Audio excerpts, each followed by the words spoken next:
Hey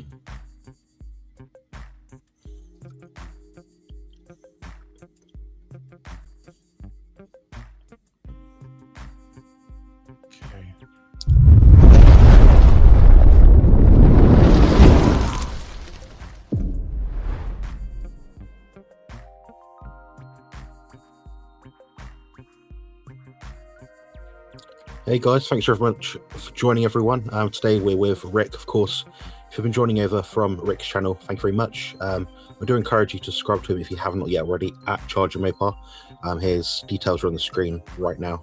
And I'll be here just for about an hour today, but Rick will be in charge for the majority of the session today. And hopefully he'll be on for a good few hours today. But yeah, anyway, how's it going, Rick? Pretty good, pretty good. It's a great morning so far, even better now that I'm with you.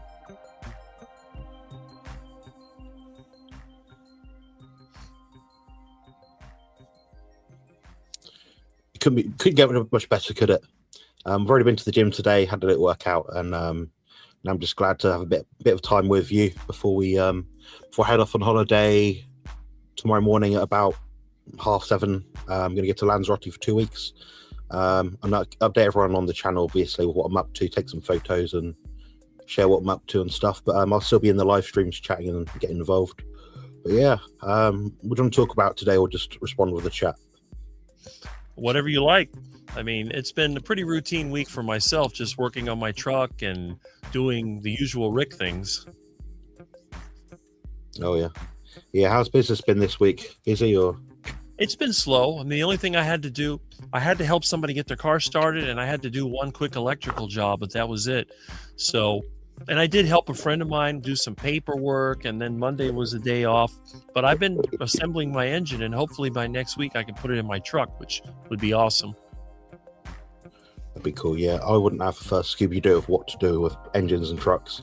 You'd probably end up with something upside down, me with a broken head. There we go. I seem to be good at mechanical things. I've always been able to fix almost anything.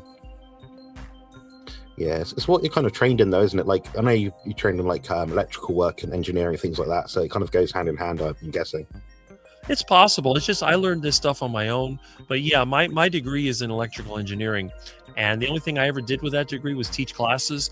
I never really used it in industry. But a lot of the other things I learned, just trial and error. Yeah, well, you're still here now and you're still eating, like 4 or 5 pounds of meat a day. So you seem to be sustaining yourself pretty well, all things considered. And especially with that heart attack diet of yours. So all good. That's true. And I'm still getting low blood pressure. So I think my heart attack diet is failing me. Yeah, you're almost too healthy, Rick. I was just watching the chat earlier, and George was saying about, the Great British Meetup over here.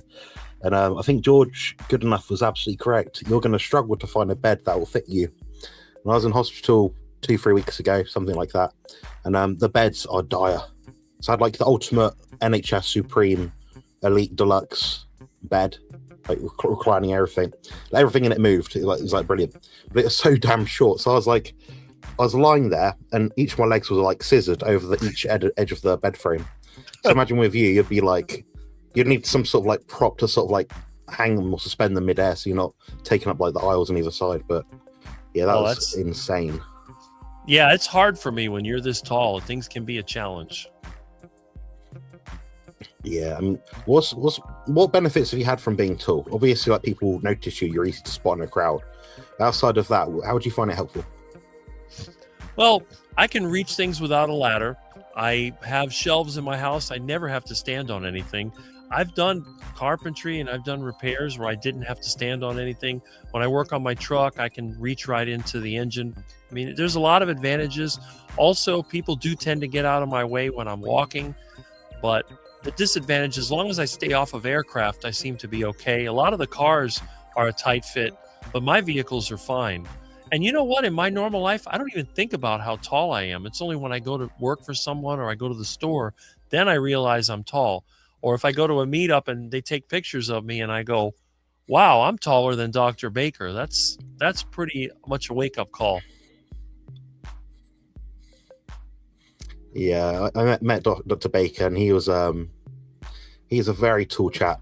I had some photos of him online, but yeah, he's got a certain presence about him. So the fact that you're taller than him tells me when I eventually meet you one day, it's going to be like, oh my God. But yeah. We've got a question in the chat. You might be able to help me out with this one, actually. So Jason916 has asked, Jonathan, I suffered a ruptured disc on the 1st of... you Americans write things around the wrong bloody way. It knows me like crap, but I'm guessing it's the 30th of January. My reading's correct. And still healing. Any recommendations to advance healing? When can I start weight training again? Thanks.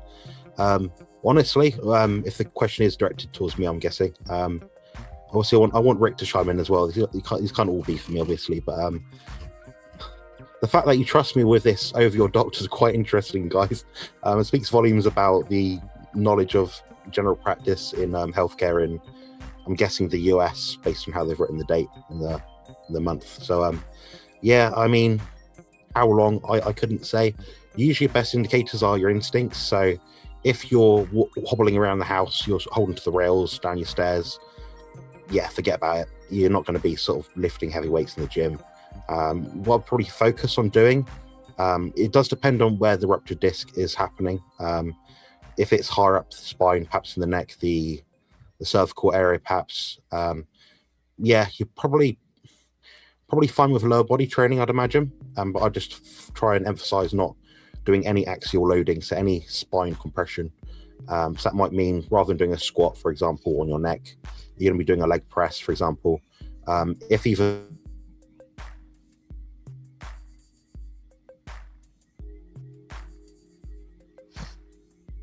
I lost the audio.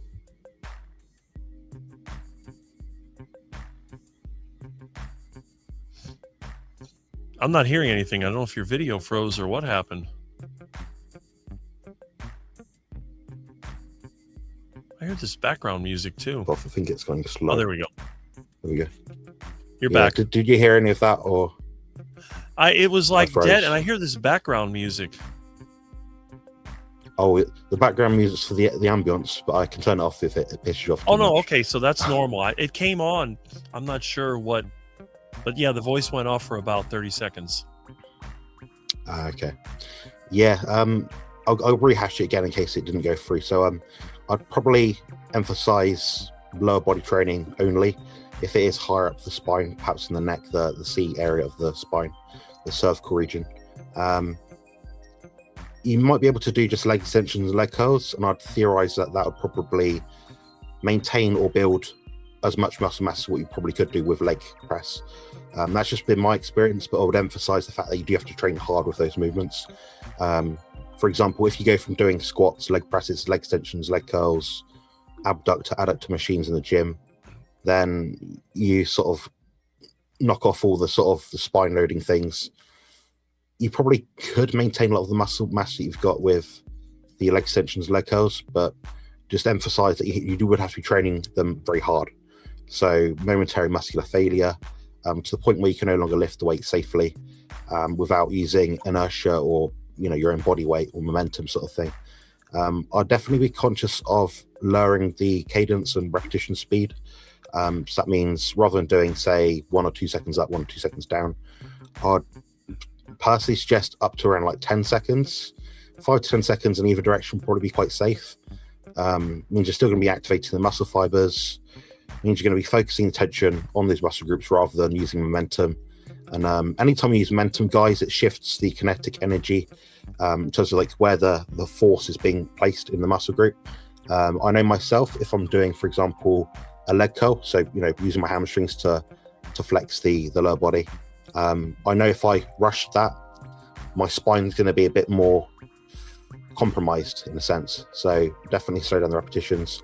I'd emphasize using things like isometric training, so like holds, like static holds. So it might be that rather than just doing the full rep, if you're worried that your spine might be twisted or aggravated by the emphasis of or the premise of holding yourself in the seat, you might benefit from just doing the hold of the exercise. So tucking your legs during the leg curl and just holding it for like a minute, 90 seconds maybe, to find a weight that you can use to lift that safely, and just sort of get to the point where you can no longer lift it safely or hold it safely beyond about 90 seconds.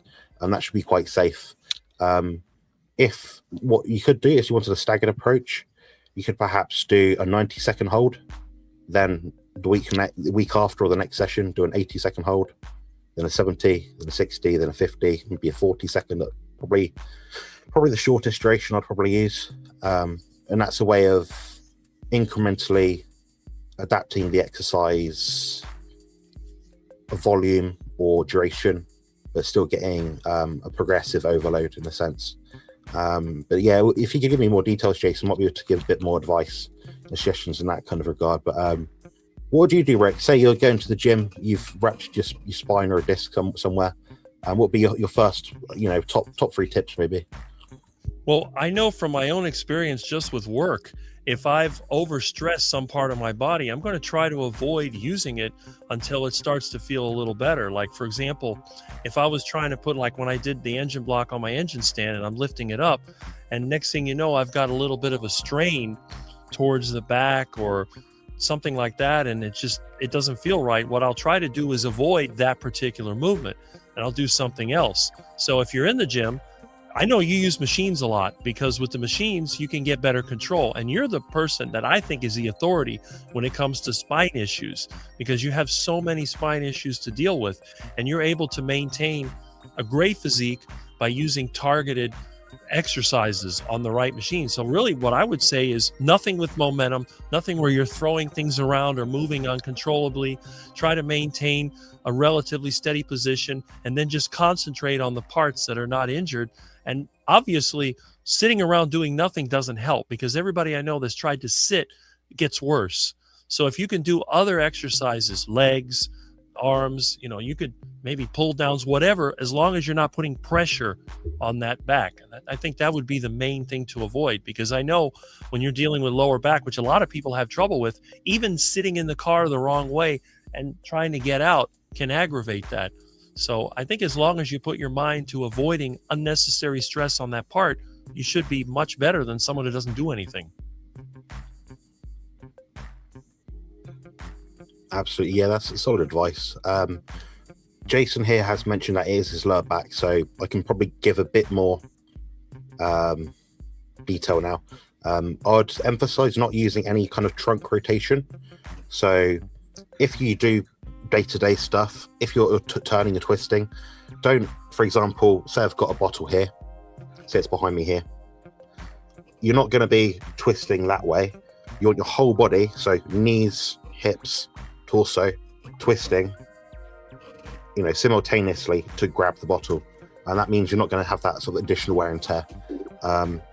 Blood flow to the discs in the lower back is very minimal. You're not really going to get additional blood flow, so I'd suggest keeping it warm as well. So using some kind of tight compress, heated blankets if you're in bed, maybe some sort of warmth. I've got about 7 different braces that I actually use each given week for different things. So for example, one is like a jumper material, so it's just warm, but I use that more for proprioception, so I can actually feel my midsection, my lower back when I'm doing things day to day. But it doesn't provide additional support, so I can still move and be mobile, flexible, reach things, twist, and do what I have to do. But it gives me a bit more conscious proprioception and understanding of what my body's doing in relation to what's around me, basically. So that's something you might be able to use. But I'd use all these things in a staggered approach. So use the most intensive bracing, weight belt that you can initially, then sort of scale it down as time goes on. So you might use a thick pad, you might use a thinner pad, you might use just a fabric I might try and show you later maybe, but that's probably what I'd use. Outside of that, Jason, what I'd actually suggest you do, send me an email or something. The way you can get that over to me is go to a website. I've got a free ebook somewhere on the link down below, carnivmuscle.com. If you send me, this is like a one-off pro bono offer, basically, so take advantage of it while I'm offering it. If you send me a list of all the exercises that you can access at your gym, equipment you have, what you're trying to achieve, maybe some photos, I'll put together like a bit of a mini sort of training plan for you, and provide like a scalability. So week 1, do this, week 2, do this, week 3. Almost like a form of physiotherapy, so I might be able to advise you best that way. So that's what I'd probably suggest based on my personal experience and anecdote. Beyond that, try not to get it worse. For the sake of, having a 50% reduction in intensity of your workouts over the next perhaps month to 2 months, I'd say it's certainly worth scaling things back and being more minimalist, and just trying to somewhat maintain what you've built so far. But that's probably my best advice outside of really going into weeds really. But what I would like to say as well is also thank you to everyone in the chat that's joining, saying hello. Everyone knows here I'm not the best host, but I am, going to greet you all and just say hello here. Rick's a lot more friendly than I am, so Rick's probably going to go through the chat at some point and go through and say hello to everyone, but that's what I'd suggest. And by all means, Jason, send me an email. And so, if you can if you know any diagnostics that you have, so, I have a rupture in this part of my spine, the exercise equipment that you do have currently right now, how often you go to the gym, just give me a full write-up, as much info as you can. I'll put together something, at least then you've got an idea of how to progress on from things. But that's probably my best advice. And we've also got Black Box Warning. This is, I believe, her name is Liz. Yes. She puts out very interesting content. I actually like her content. I don't watch many channels, but I'm subscribed to her and I do watch a few of her videos, and they're pretty cool. The carnivore diet will obviously emphasize an improvement in recovery aspects. I think it's probably the best diet you can possibly really apply for anything like this. The lowest inflammation state you can possibly be in as well. So there we have it. But Rick, do you want to take charge now? You can be in charge of the chat and talk about whatever you want. I'm just here for shits and giggles. Okay. Well, let's see. I don't know. It's supposed to stream on both our channels. I don't know if it has, but it doesn't matter. I seem to have found it, so that's a good thing. And there's a lot of comments here. Let me see. Okay. Jonathan. Okay, we have, let's see here. Here we go. I got to make this display bigger. Okay. Now I can't see the other one. My monitors act a little weird sometimes. Let's see, go back here. Okay. There we go. That's it. Oh, good. I got it. Excellent. And then we have a comment that says, "You look great," from Jason, and I agree with that 100%. Let's see. I'm waiting for... I'll take any compliment I can get now, Dave. Well, you deserve it. Obviously, they're going to give you the compliments, not me. No one's going to say, "Well, Rick, you look great." I've got about the same physique as a flamingo, so I might as well just wear pink and then walk around with one leg like this. So let's see. I'm waiting. Rick, I was at the sauna and the pool today, and you would stick out as one of the fittest people there. Believe me. And this is a leisure center where people go to be healthy and fit and stuff. So yeah, you're not doing bad at all, Rick. And the fact is, you still got a full head of hair, which most people don't. Granted. So you've got a lot to be proud of, and it's a lot of it's down to your diet, your way of life. You keep active. So definitely a testament to what the carnivore heart attack diet can do for people. So good on you, Rick. Appreciate your efforts and everything you do for the community. All these hours you put out for making content. You do it for free. You don't ask anything for it. So good for you. Yeah, I appreciate it. In fact, especially since you're telling me that, it makes me feel good because that's what I wanted to do. I just wish that I could convince more people in my life, although I'm getting more and more people to listen. It's not like it used to be. People would laugh at me instantly, but now they actually do listen. I think the older I get, and my 40-year high school reunion is coming this year. They haven't set a date for it, but I'm going to try to get pictures from that. But my friend that keeps up with these says, "Rick, you are the only person I know that looks almost the same now as you did in high school. Everyone else looks totally different. You won't recognize anybody." I said, "Really?" He said, "Yes." And even he's gotten older. He's got a lot of gray hair. He's a little overweight. But yeah, you're right. I'm one of the very few that just doesn't seem to change that much. And the other thing about me is you see the way that I sit, my legs crossed, and I don't have any aches and pains whatsoever. I can sleep really well. And it goes to show you don't have to kill yourself. You don't have to have a super strict diet and exercise all the time and everything. You can just eat the carnivore diet, keep active, keep a good outlook, and you do fine. It's not difficult. I mean, obviously, I'm not taking my life to the next level like Jonathan. Jonathan is basically shaping his physique because that's a part of his life. Being able to work out, being able to maintain the muscle mass and all the things that go along with it, that's what he does. And he does it despite having serious health issues, chronic pain, neurodivergence, and all that. So he's really working at it. Me, I'm just doing the best I can to survive. I'm eating what I like. I'm trying to meet people like Jonathan and all of you, because I feel like my life improves. Every time I make a connection with another person, I get better and better, and it makes me feel better. Can you imagine? I live alone. If I was just a hermit and I never went out there and tried to contact anyone, I would not be a very good person. I would probably be one of those people that you see on the news that does something bad and whatever. But in this case, people can laugh with me. They can laugh at me. It's no problem. And if I can help other people to change their attitude and maybe enjoy life a little more, that's great. And I'm glad when you invite me and other people invite me. Juliet invited me. They invite me into their group because I have something to offer. And it's a good thing. Yeah, I second that. And I mean, you've been doing this now for quite a few years. I know you've been on YouTube for like decades, but in terms of like the live streams now, it's got to be a year and a bit, year and a half, something like that.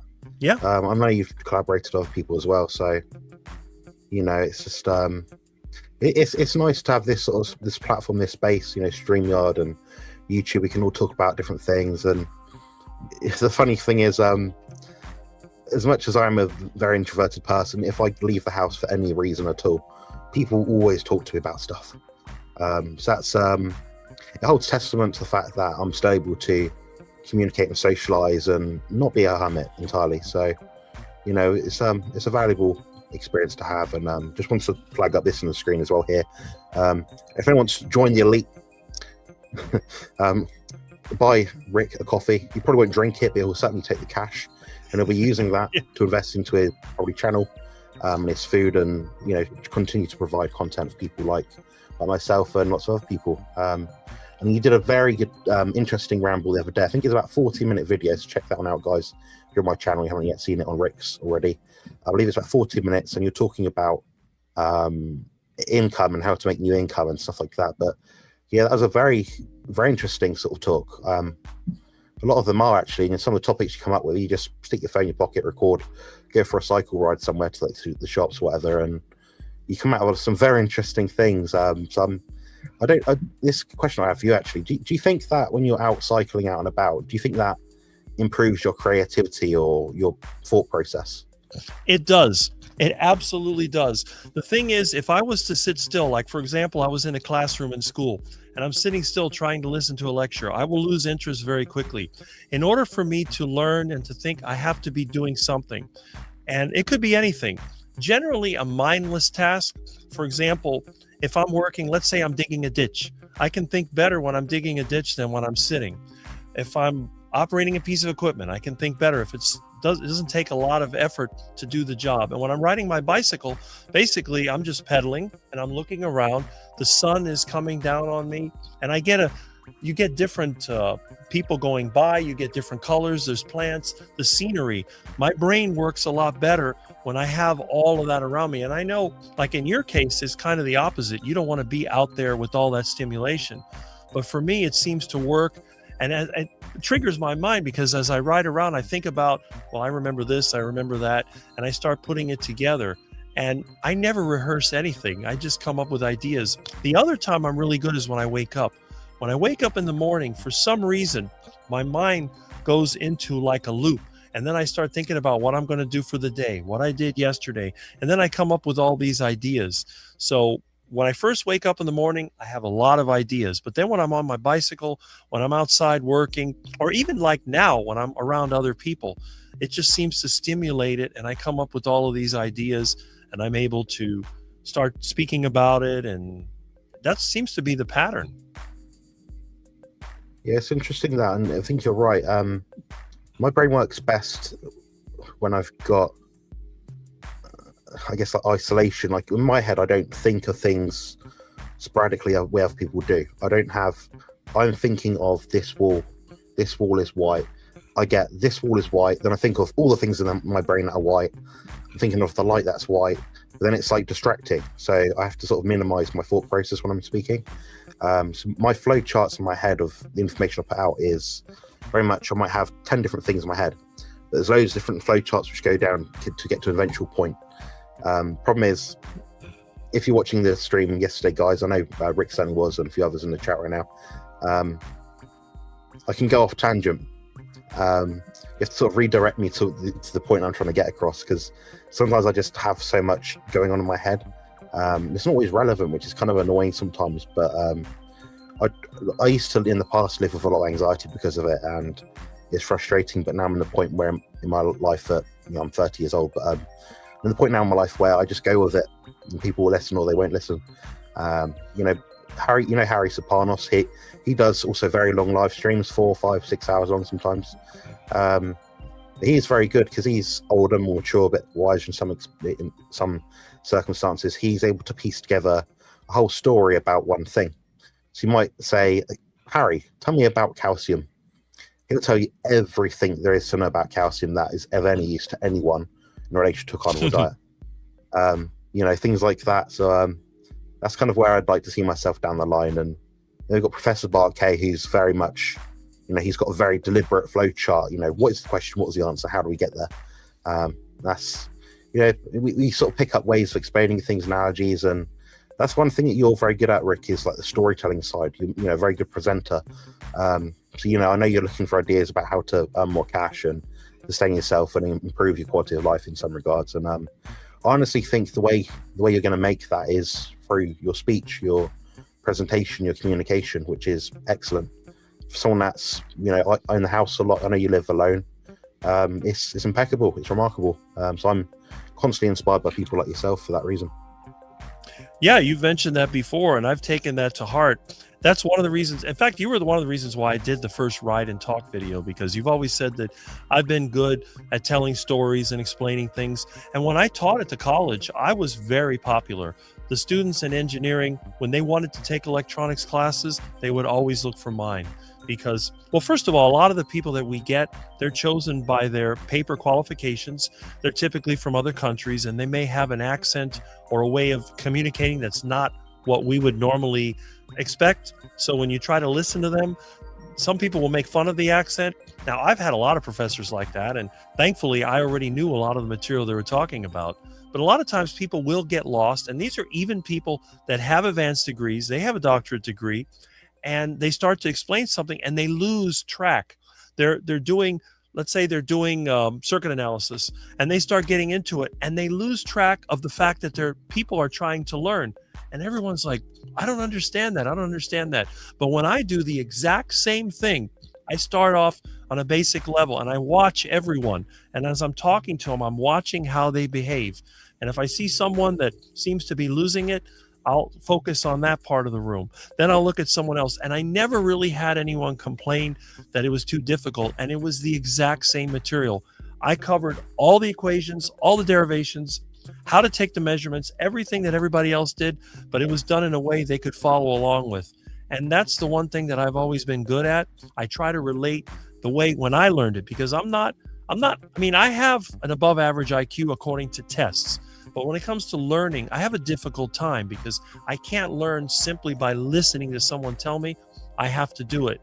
So if I'm going to learn a skill, I need to have some kind of documentation or manual I can refer to, and then I have something I can work with. It's like electronics. Once I get the hang of it, then I can continue from there, and then I can help other people. But a lot of times people, they have this, either they have an ego and they get offended when people don't understand, or they're just unaware of the situation. A lot of the really brilliant minds that I've met cannot communicate effectively with other people because I think they get immersed in the subject they're considering and they exclude everything else out. And I think my skill is that I can multitask on some level, and a lot of times the distractions don't bother me. I may have somebody talking to me here, talking to me there, and I'm able to sort of put together and avoid getting angry, because some people, when they get hit from too many directions, they explode. And then that's when things break down. But you're right. That seems to be one of my strong points, is the communication. Yeah, so it's like you just described me then. Not the strong points bit, but about the exploding, about lots of information. I'm very good in one-to-one settings of people. I can sit in a consult with someone and usually pretty easily work out what the problem is, how they sort of solve it. But we sort of all have these things to work on as individuals. We're not everyone's cup of tea. I've worked that out. Obviously, it goes without saying, but it's the same with all of us. There'll be one person out there, Rick, who doesn't like you for some reason, and you'll think, how the fuck do they not like you? And I'll be like, I don't know, but that'll be their answer. As humans, we're built to be tribalistic, I guess, which is frustrating, but what can we do? But yeah, I wanted to just highlight a super sticker from the lovely Josephine. Thank you very much for that. I appreciate I believe it's 10 Australian dollars. That'll be going very nicely towards my fund to buy. I'm going on holiday tomorrow morning. I'm going to be spending that money towards some interesting flavour chewing gum abroad. So there we go. That's what I'm going to do. And I do love chewing gum, guys. Well, I was also impressed that you've been able to get yourself a new friend, as I saw in your last live stream. So that's a good thing. I know you've been looking for that, and I'm glad that it's happening. Yeah, I'm very fortunate, honestly. It came at a good time as well. It came at a very good time. I must say it's very challenging to meet people in my situation. Yeah, I come across lots of people. I go to a gym. There's lots of young women around there and stuff. But not my cup of tea. Not my sort of people in a lot of senses.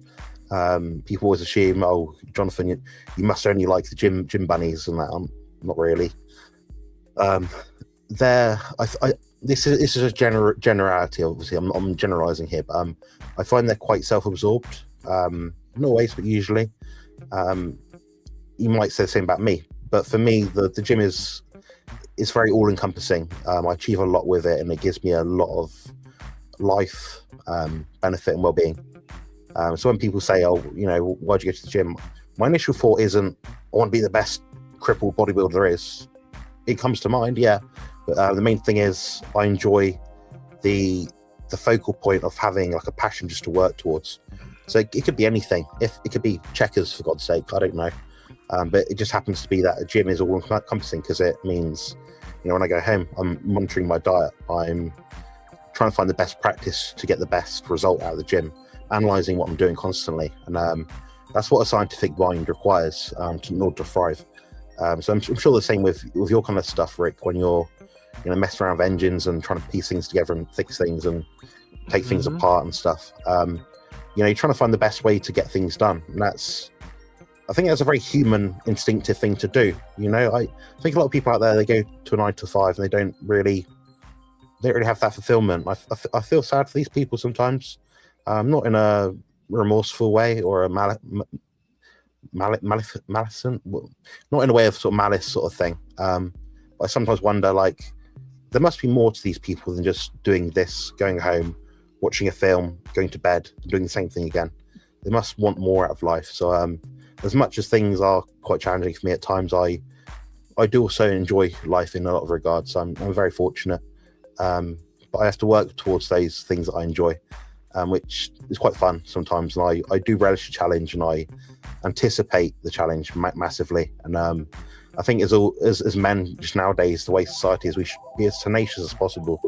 With sort of a growing population of like 8 billion people, we all want to be a bit different and unique. How we get there can be a number of different things, I think. But I know Rick and I know myself, we're very unique in the kind of community. We don't, nothing we put out is out there to appease people. We are who we are. We give out what we give out. And I think, we'll just gravitate towards people that are like-minded, or we won't.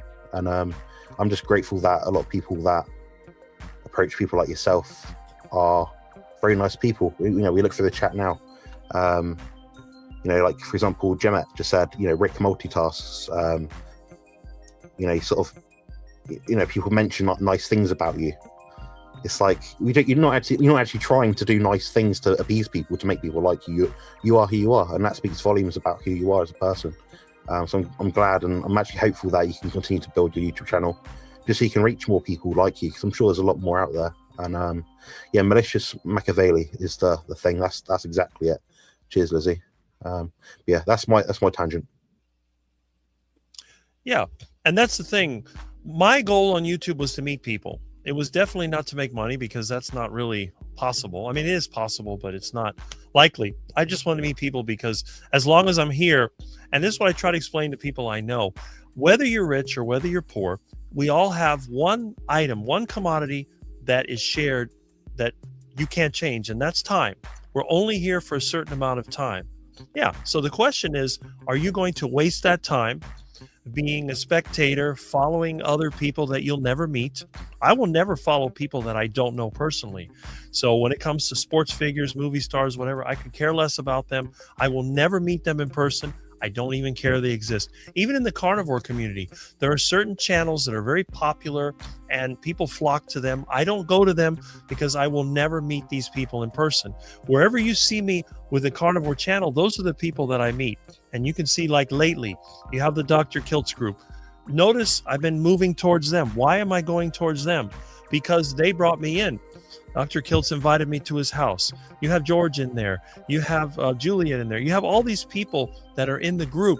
And see, there he is. And they bring me in. Now they bring me into their life. You have John Laspina.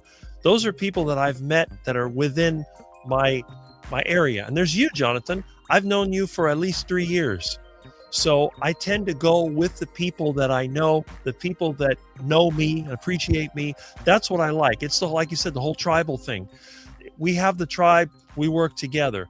The people that are showing off that they want to project that they're so good or whatever, that's great. They can do that. But if I'm not going to be able to meet them in person, why would I waste my time on their channel? They're not going to interact with me. What is the point? We only have a certain amount of time. We need to concentrate on the people that we can connect with. We can't change everybody.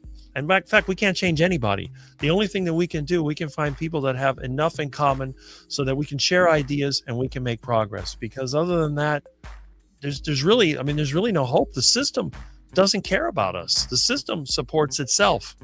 It's up to us to try to find what works for each one of us. And if we can help each other out, that's great too. Yeah, that's bang on. Oftentimes we actually meet people and speak to people off air. You might not always realize how much more depth they actually have to them. Everyone likes Dr. Chafee. Oh, he's a great guy. But we actually speak to him in person, speak to him off air, like when you're not recording. He's even more of a great person then. You never know that unless you sort of create an account, interview him, chat with him, sort of thing. There's loads of people out there in the carnival space like that, like Bart K. Again, another person, he's not everyone's cup of tea. But I sort of challenge these people and say, well, have you met him? Have you spoken to him? Do you actually know who he is? Like, probably not a lot of the time. But there's more layers to all of us out there, and just hope that most of us are as authentic and forthcoming as we possibly can be.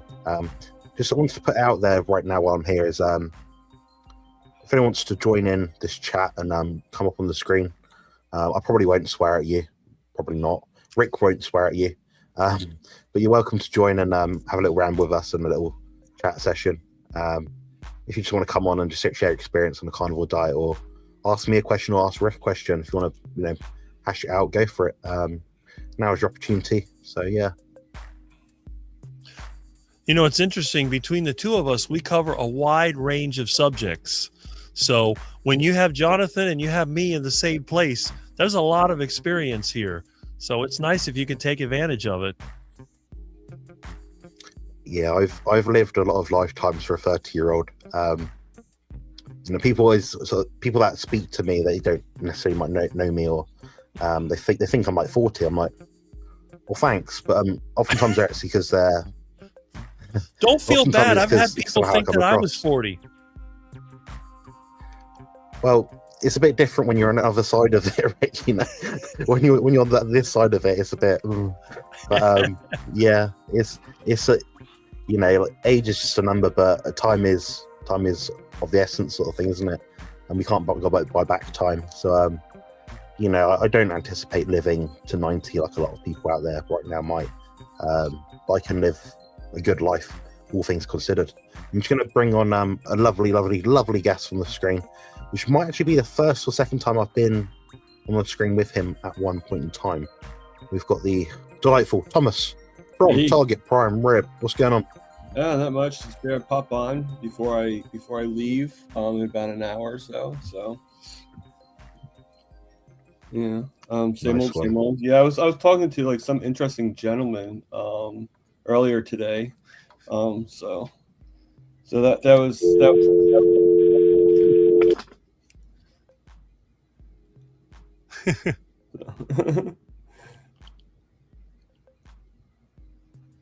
So I see a few people saying hello. All the J's: Jebbit, Josephine, Jonathan. Well,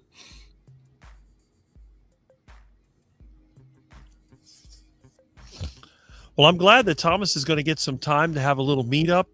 You know, I mean, Thomas is like me; he doesn't have a lot of money, so those few meetups that you can get, you'll remember them a lot longer than like somebody that goes to a lot of meetups. If you happen to be someone like one of the carnivore doctors that goes to meetup after meetup, you may forget about them. But for me, I remember Tampa really well, and I remember Dr. Kiltz's meetup, and it'll be the same way. Hopefully, we'll get to meet later this year in Tampa again if I'm able to go.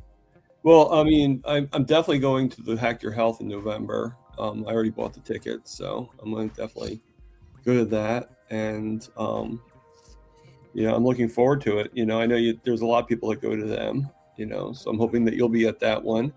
Mm-hmm. And I know Mitch, Old Guy Carnivore, I know he goes to the one that's with Kiltz. So I will try to, you know, I don't know if it'll be this year or next year for 2027, but definitely. It would have been too much for Mitch at the last one because of his stroke. But maybe definitely, yeah. Oh, for Hack Your Health, you mean? Yeah. Yeah, Hack Your Health. But maybe the next one, you know. And Mitch was smart. He left early from Kiltz's. He only stayed the one day, and I think that really helped him, so he didn't get sick or anything. But who knows? Mitch may make the Hack Your Health. Well, you know, it's funny. You know, I thought it would be kind of comical, but if he was doing whether it was like those scooters that they have.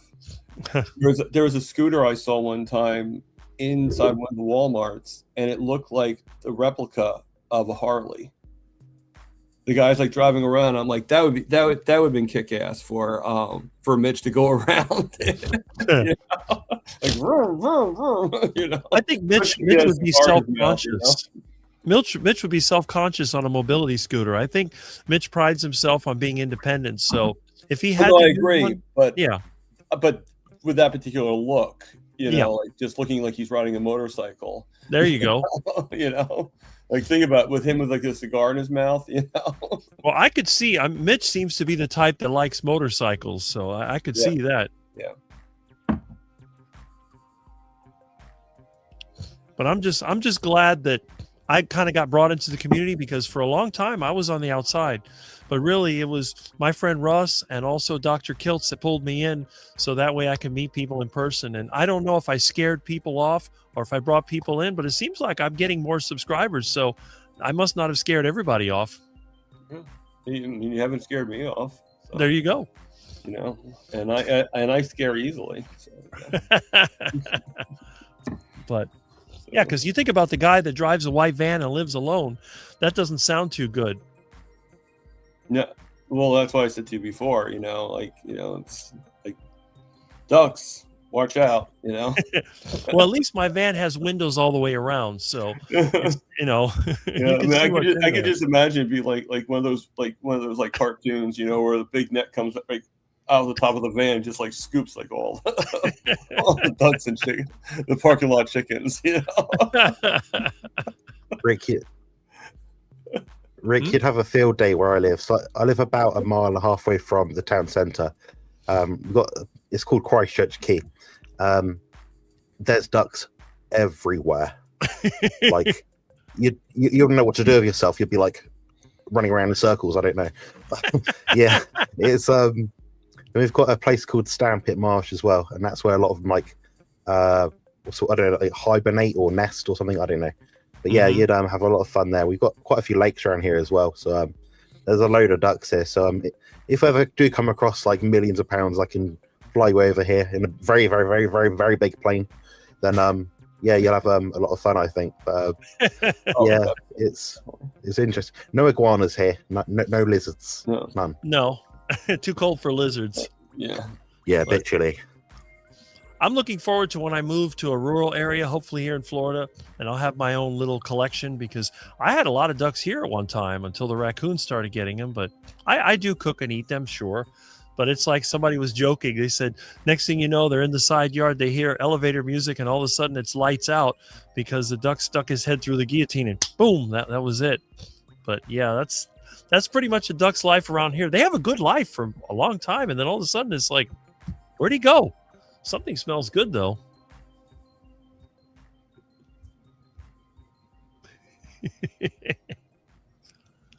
Let's see. What's going on with you then, Thomas? What have you got? What have you got next plan for your channel? Are you doing more interviews, or what's going on? Well, yeah, no, I'm doing interviews. I usually do them today, but I'm going to a small mini meetup today in the same state that I'm in South Amboy, New Jersey.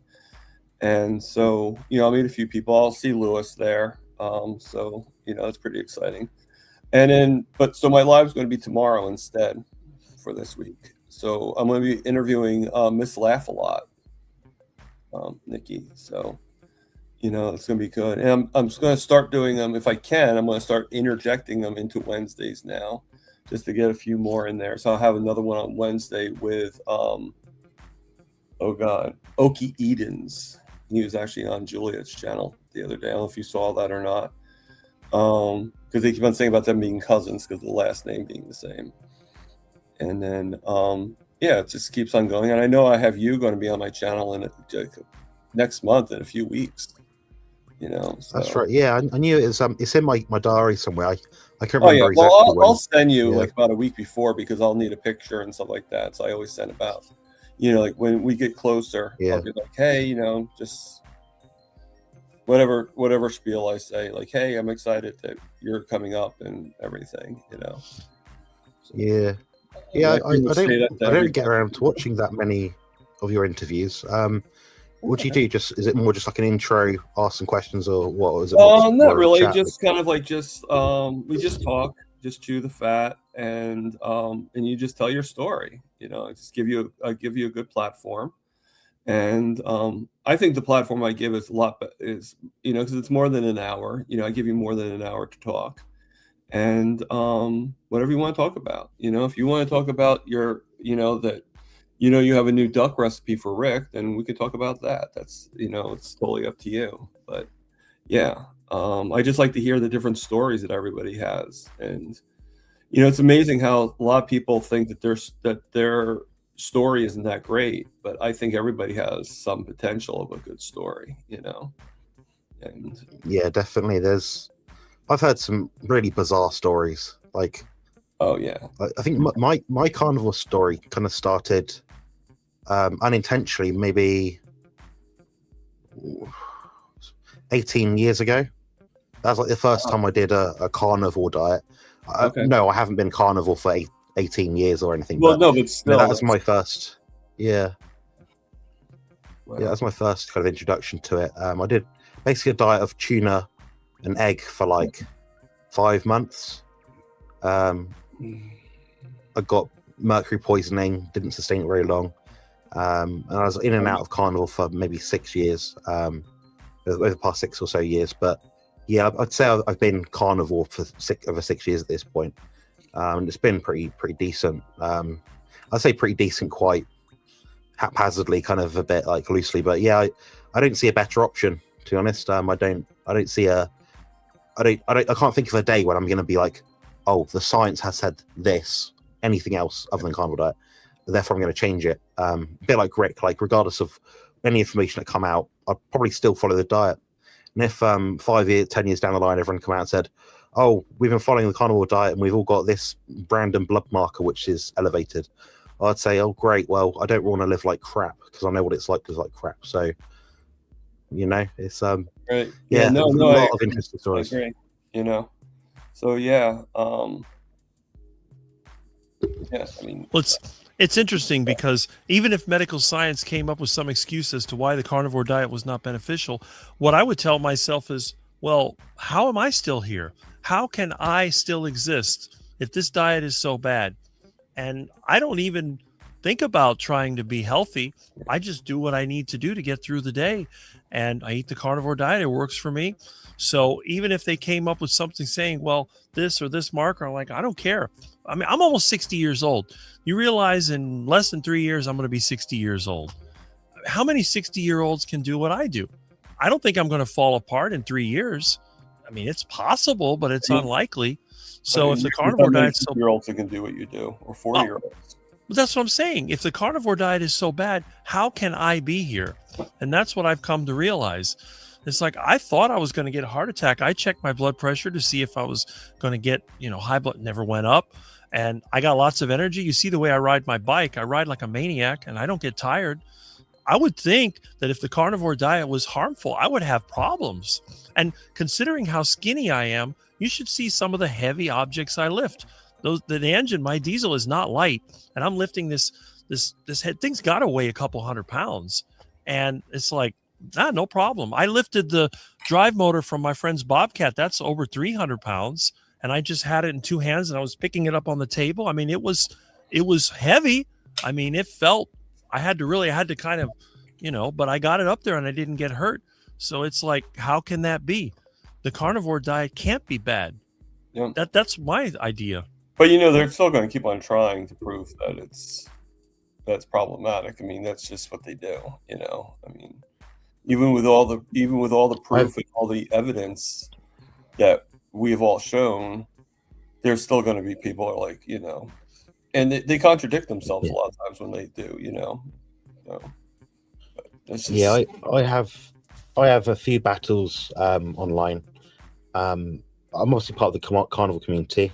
I'm in somewhat the GLP-1, Wegovy, tirzepatide, retatrutide community online, and also like the bodybuilding community. The bodybuilding community is the hardest bastard to get involved in and convince. I've literally had interviews on my channel with bodybuilders where I've said, here's the evidence about cholesterol, what it does and doesn't do in the body, what the markers mean, don't mean. This is why you shouldn't worry. They sat there and said, oh, fair enough, I see a point of view. Yeah, makes sense. But just to cover bases, I'm going to try and keep my cholesterol in range. I'm like, obviously you didn't hear what I just said. Did you hear what I just said? It's I tried to approach it from a non-arrogant perspective, a very scientific kind of perspective where I can. But it's like they just want to believe one thing because they always believe one thing. And it's, you sort of look at it and think, they're still making content saying cholesterol is bad and you need to keep these numbers in range. And I'm like, okay, based on what? Then they don't reply to your comment or whatever. And you're like, there's all these bodybuilders out there who are in a better state than me in terms of physical health wise. And they're just diminishing themselves over time, slowly and gradually, slow poison of their high carb, high sugar, low fat diets. But then they contradict themselves by then doing cheat meal twice a week, 10 Pop-Tarts, 2 pizzas, and a fuck ton of, I don't know, popcorn or whatever, or flapjacks. I'm like, you're telling me my diet is bad, then you're binge eating twice a week. Exactly. My diet's sustainable and my blood markers are X, Y, Z, decent. How am I wrong here? Like, do you know where you're coming from? Like, it's a contradiction. So and I agree with the cholesterol thing because, I'm sure you guys remember me burning my nose, on Thanksgiving, and it healed fast. I mean, like within a week, it was all healed, and I contribute that to the extra cholesterol, the more cholesterol, because I haven't been taking it out of my body. I eat all the stuff that we're supposed to eat.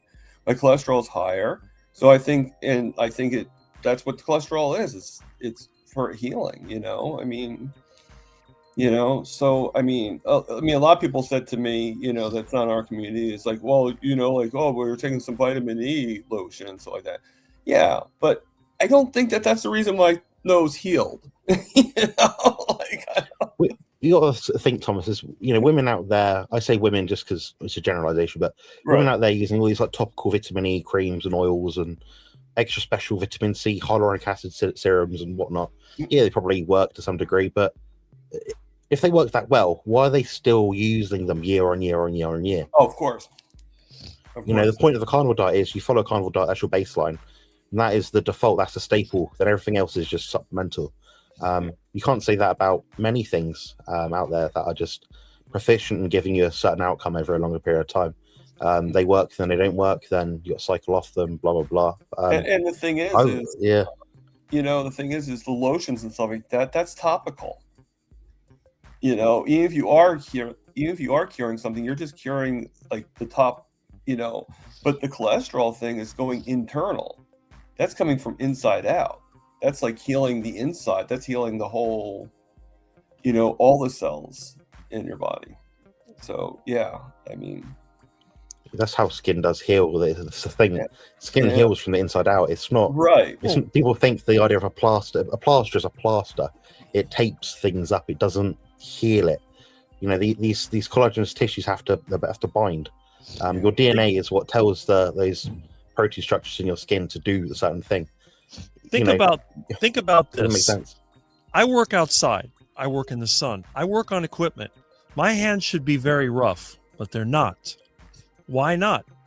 Well, I have lard, tallow on my skin. I have it in my hair, and I think it protects me. And I mean, look, if you look around, you can see.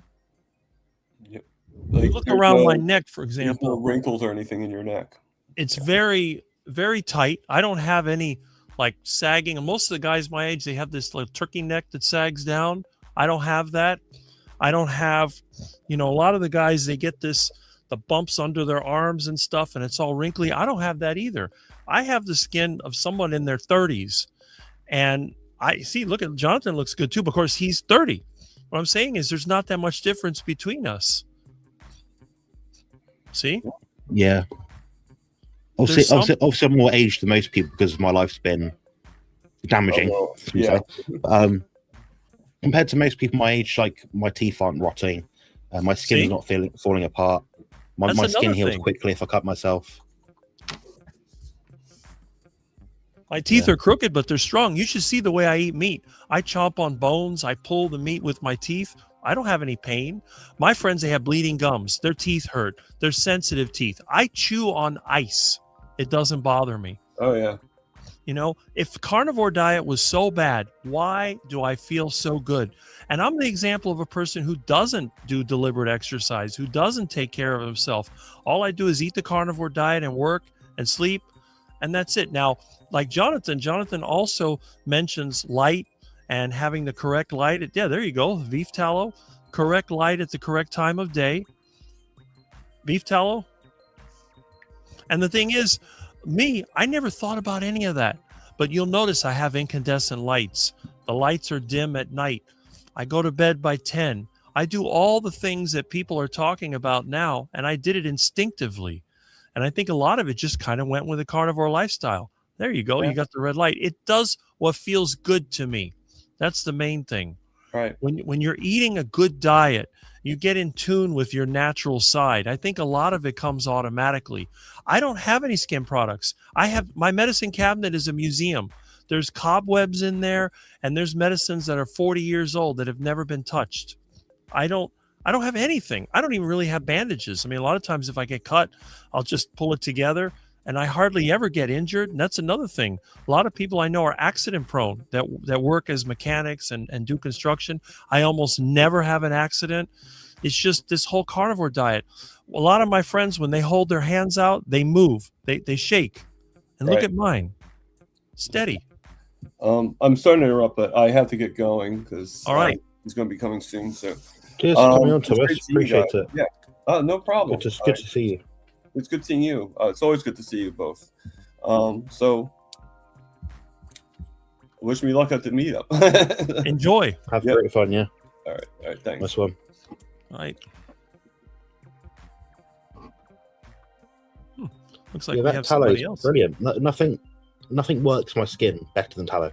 See? I'm someone with like childhood eczema and all this sort of stuff. Like nothing has worked the most organic, super special, I don't know, miracle cream hasn't done anything but, you know, beef fat just from a bloody tub, you know? That's right. Guess I showed, isn't it? Yeah. Looks like we have someone else that wants to get into chat. Oh, who is it? I haven't looked yet. Oh, I don't recognize the name. There we go. Lou. How you doing? You all right? Hey, how you doing, boys? No, I'm just Yeah, I'm good, listening to what you're saying. I went carnivore like not quite 2 years ago Nice. myself, and I went from being completely sick and just basically waiting for the end of my life to literally feeling like I'm at the beginning of my life, Nice. and completely changed everything. I was, you know, yeah, it's like we live in backwards world. Like, I mean, we got to face it. Upside down, backwards world. What's right is wrong. What's wrong is right. What's black is white. You know, what's left is right. It's all backwards. And the majority of people out there, when you say to them, "Oh, you eat healthy," what do they think of? "Oh, I eat all the kales and I eat all the spinach and I eat all the fruits and all the vegetables." That's what's been planted in their brain, Mm-hmm. and they believe it. They feel like shit. They're on 5 medications. They're fat. They're you know, their dick doesn't get hard. Excuse the language. It's like it's you know. And I was there. I was at that place, and it's incredible what it's done to my life. Incredible. Like, I couldn't even begin to imagine. It's I watched my father die. He was 86 years old. He lived a fairly long life, but for the last 7-8 years, he had a stroke in his late 70s, like, or 70 or something like that, 75, 73. I don't know what it was exactly. Last 6 7 years, maybe 8 years of his life, he was like a prisoner. He couldn't do anything. He could barely stand up because he would get what do you call it, vertigo, and fall over. So he was literally a prisoner in his house. Went from an active man that went out all the time, and we had a farm north of Toronto, and he would go spend his days there and come home, and to being literally a prisoner. And I watched him slowly die over 7-8 years, Mm-hmm. and I said, no, there's got to be something else. I don't want to die like that. If I got to do that, I might as well end it myself. And that's when I started looking for solutions, and that's when I came about this idea of the carnivore diet. And I was already on 2 medications for diabetes. I was getting boils on my feet, on my legs. I was getting all these just horrible side effects from my food. I was, again, the Willie was not happy, probably for years. And it's like everything gone, all the medications gone. When my doctor said he had me on 2 medications, one for diabetes and one for high blood pressure. And then he said, "Oh, now you need to go on one for what do you call it? Cholesterol." And my dad was like, he literally survived on pills. He had a bag of pills that he ate every day. One for this, pill for that. The one pill to fix the side effects of that pill. One pill for the. It was like a food of pills. And that's when I said, no, I'm heading the same way. I'm going right where my dad was. I said no, and I changed it. And it's like, even people look at me and they think I'm like, I mean, they don't think I'm how old I am now. And I was looking so old before. If you see, I could show pictures. I mean, I can't show it here, I guess, but I look like an old fat man. And now, Rick, people think I'm half my age. Rick, Sorry? So Rick had a good story recently. It's within the last few days, I think, and maybe in a chat. He was saying about how he got his dad onto a carnivore diet, and he's saying, well, Dad, try out these like animal foods. You'll feel really good, but when you drop dead of a heart attack, you'll go straight away, just like that. I thought it was the most profound thing I've ever heard, but I was like, well, actually, that's quite true. So, worst case scenario, you have a heart attack and die instantly. Best case scenario, you actually live your final years feeling pretty good. Rick, can you just like describe that story? Because the way you came across is so much better when you said it. That's pretty much the whole idea of my diet. That's why I call it the heart attack diet. I started that as a teenager. I hated my life. I was very short and skinny and just hated my life. And I figured it'd be better to get a heart attack than to have to go to high school and get picked on all the time. So that's why I started the diet. And I tried my very best to get a heart attack. The only thing I got was low blood pressure. My dad was on the healthy diet. He ate the fruits and vegetables, the juices, and all the good stuff. His blood pressure was always high. His blood sugar would get high. And when he turned 80, he just had no quality of life, and he died at 82, anemic and sick. And the only time that he felt good was when I got him to eat steak. He ate steak, and after that it was like, let's go. And then the next day, oh no, I can't eat red meat because it's bad for me. I'm like, why?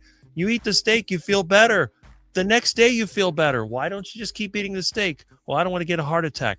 Dad, you already have heart issues. What difference does it make? But I guess my dad figured that if he kept doing it, it would accelerate it. And then on the other hand, he said, I want to die. I'm like, well, if you want to die, this is a great way to do it. Because it's like you said, you could either get better or you could just die. One of the two. Yeah, definitely be better to go with a quick bang than a slow sizzle, like just slowly suffering. Yeah, instead of a slow it was burn, really have a quick sad. bang. Yeah, I mean, it was really sad to watch my dad that was such a strong man, like I just hardworking, just to watch him turn into a blob of sickness, just a nothingness, Right. completely dependent on the people around him. It was just so sad to watch. Right. And yeah. Yeah, my partner Joe, she's on the screen. Her name was the channel was just a few minutes ago. So genetically, she doesn't have the best start point in life. If you look historically, her her family are from, I believe it's Saint Lucia. A lot of them lived over there, sort of thing, and they have all these like weird genetic sort of defects, and many of them don't actually live to past something like 60 years old. But Joe in her life, she's still following the carnivore diet in spite of that, because she believes and understands how it's going to actually prolong her lifespan and not just a lifespan but a health span as well. So that obviously speaks volumes. Someone in the sort of situation where they do have a genetic bottleneck, but they're actually using something which is perhaps contentious or contraindicated by typical medical standards in the Western world. They're actually using it to their advantage. And the diet she's following before, granted it's probably processed food and stuff like that, but now she's following a carnivore diet and she's lost over 100 pounds. Her health markers are improving and she's actually making small wins. And she's still not reached her goal yet, but she's at a point where she's at she's a better point now than what she was before. So it's I always find interesting people's stories and backgrounds. We all start at different kind of states, and yeah, I'm 30 years old. My situation isn't ideal, but it could be a lot better. But I'm a sort of draw inspiration by people like you, Lou, and also Rick, and lots of other people online that have gone from like you kind of phrase like fat slob sort of thing, Lou, to being a position now where things are working, things are getting better in your life, and you're sort of there in a vest sort of thing. You've got a bit of muscle to you. You're in good shape sort of thing, which is pretty cool. How many men your age can say that? Not many. So. No, I see, like all my friends, I'm a lot older than people think I look, but my friends are all basically on the same road that I was. I mean, some of them may not be fat. There's a couple of my friends that are thin, but they're still sick. Like they don't feel well. Like, and they're on medications and they're on, so it's just it's sad to watch, really. Other than one of my friends that I finally managed to convince him that this is a better way of eating. He was a sort of a bodybuilder guy. He's always done like natural bodybuilding and competing and stuff. So a guy like that could burn off a lot of the carbohydrates and sugars and do better because you're burning it, right?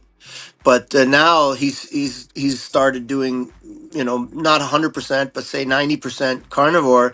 And I was talking, he lives in out west. I'm in the east of Canada, and I was talking with him the other day, and he says, I can't believe it. He says my gains, like, because he competes, he's so over 50, 52, 53, and he just won his first natural bodybuilding show, and he's been trying to win one for years, and he won it going on carnivore. And he says, I can't believe it. The gains I make with just eating meat is like completely different. He said he can't believe it. He says it's like, and he doesn't have to do all this because they do this thing where they bulk up. They eat a lot of Cut. carbohydrates, and then and then they work out till they shred down, and it's like he says that was like torture. He doesn't do any of that anymore. He just works out his normal workout and eats meat. And he says he's beating his competitors where he could never win before. He was always second, third, and now he just won his first competition after so many years just by eating meat. So it's people don't listen to Good their for him. bodies either anymore. That's Yeah, the I've had the problem. same They don't even experience. Yeah. listen. Yeah, my weight barely They keep budges between an off season and pre-contest phase. And that keeps my health in better check. A lot of bodybuilders out there, their blood pressure goes to maybe like 170 over 120 or something in the off season because they're 50, 60 pounds over their stage weight. This current off season, Right. so over the past 6 9 months, I've gained like 10 kilos, and it's like 10 good kilos, not crap. So it just speaks volumes, and you recover better when you sleep better. You think if you're walking around Yeah. day to day, and you're not carrying an extra, say, 20 kilos or 40, 50 pounds of extra weight that you don't need, that's additional time that you're not putting pressure through your heart that you don't need to. So people just see it as like this myopic view of like numbers, like plus this, minus this. It's like, well, no, you only have to gain what you have to gain, and anything extra is just a bloody waste, in my opinion. So it's cool that your friends Yeah. got that natural bodybuilding thing going on, and he's doing a good job of it. Yeah. Yeah, it's but the rest of them they're all in the same mess I was. I'm 62 years old, and I feel today like I'm 32. And when I was 32, I felt 62. So You're it's a 62 years. completely That's bananas. That's crazy. I'm 62. That's was thinking bananas. I would have thought you were I like. mean, minus maybe. the minus the hair, but Oh, I can match you on that one. but yeah, I was not looking or feeling this way prior to doing the carnivore diet. And it's ironic because I have a farm and we've always killed and raised our own animals, right? Mm-hmm. I'm actually making sausages right now from a couple of pigs I Nice. have. And we've always raised our own meat, good meat. We have cows, everything, and I used to eat crap from the freaking grocery store. I'd still eat my meat, but I would always try to, minimize it because it was in mind that it's not healthy, right? It's not. Right. Don't eat too much red meat. Don't all this bull. Don't eat the fat. Man, if I showed you the amount of fat I eat today, it would make a normie's mind explode. Mhm. It's like my diet is probably 80% fat. I That's mean, good. yeah, you need that fat. You need it, and I do so much better. So if I feel better, why would I stop? I mean, There's if you look makes no like that at sense. 62, if you look like that at 62, that's very impressive because I figured you were 45, and Yeah, I thought that's the same. Yeah, most. amazing. Yeah. I mean, I've got the Italian blood. I mean, it keeps me from getting gray. Even my dad, he didn't get gray till he was like his mid 70s. So I guess it's that Italian blood that keeps us from getting gray. I still got a few gray hairs, but nothing like, different cultures gray sooner than others, right? And it seems that southern Italy, people from southern Italy, that's where I'm originally from. I was born in Canada, but it seems that subset of group maintains the color of their hair longer for some reason. I don't know what it is, Hmm. but that helps. You know, if I had gray hair, obviously I would look older, but I mean, you see people that have gray hair when they're 25, 30 years old, they Yeah. start getting gray hairs. I mean, I don't necessarily think that's a sign of ill health. I think it's more of an ethnic or regional type thing, maybe. I don't know. But you know, even though I never had the gray hair, if I pulled up pictures of myself, that's what I was. I was a fat old slob. Hmm. You know, looked like, you know, wake up in the morning, it'd take me 2 hours just to move my knees Oh, and just to squeeze my hands. The inflammation that I had in my hands, I wake up in the morning and it's like my hands were twice the size, and I'd have to work them just to get them to move. And that's like gone, completely gone. It's mind blowing, but That's good going. people say that you could do the same thing with a vegan diet. I don't no, particularly believe it because no. you see them, they can do it. Maybe if you stop eating crap like McDonald's and you eat just vegetables and fruits, you'll do better probably, but it's not sustainable long term. Eventually you'll crash out, and then you'll see the real problems. I have a So friend who grew yeah. up as a vegan and they ate all the healthy foods, but by the time he reached his 40s, he started falling apart. So he had to switch to a meat Yeah. centered diet. And it made him look Yeah. younger, but there's other things. For example, that they lose the hair on the bottom of their leg. When he went to the carnivore diet, it grew back. That's one of the first things that you Yeah. lose. Under your arms, that gets lost too. That comes Yeah. back. So Yep. those are signs of Yeah. health, even if you have The gray hair on your eyebrows. face. Yeah, the eyebrows. Look at this. Yeah. Yeah. I'll be 58 this summer. Mine were almost gone, and now they're coming back. Like they're See? slowly. They were almost completely gone when I was, you know, fat and sick, and now they're literally coming back. You know, I can't even believe it. Yeah, That's it. And yeah, the it's same true. The thing, hair like I said, disappears. Yeah, underarms, this always falls out. That comes back. Eyebrows come back. Legs come back. Your feet, Yep. if you have hair on your feet, Yep. that comes back because your blood vessels, I guess, are Yep. rebuilding. I'm not sure what it is, but it comes back. yeah. It's Yeah, probably makes sense. like you Body's said, a better state, circulation. isn't it? Yeah. All right, Rick. If I'm your gonna blood is head off now. circulating better, You're going to go, Jonathan? Yeah, I'm gonna head off now. My back's getting aggy. I'm gonna be Okay, very well- miserable in a minute if I don't leave the chat. I'll You still wouldn't like be that, here, guys. but yeah. Enjoy it, Jonathan. Take a Right, break. You nice to deserve meet it. you, Lou. And Rick's going to be in charge now of the channel. I Yes. just removed all my annoying crap in the background because it probably pisses everyone off. But, you got a question below as well. I believe it's for Lou. But yeah, have a good day, guys. I'll be chiming in the live commentary chat below intermittently. But yeah, enjoy your afternoon, and I'll speak to you soon. All right. Thanks, Jonathan.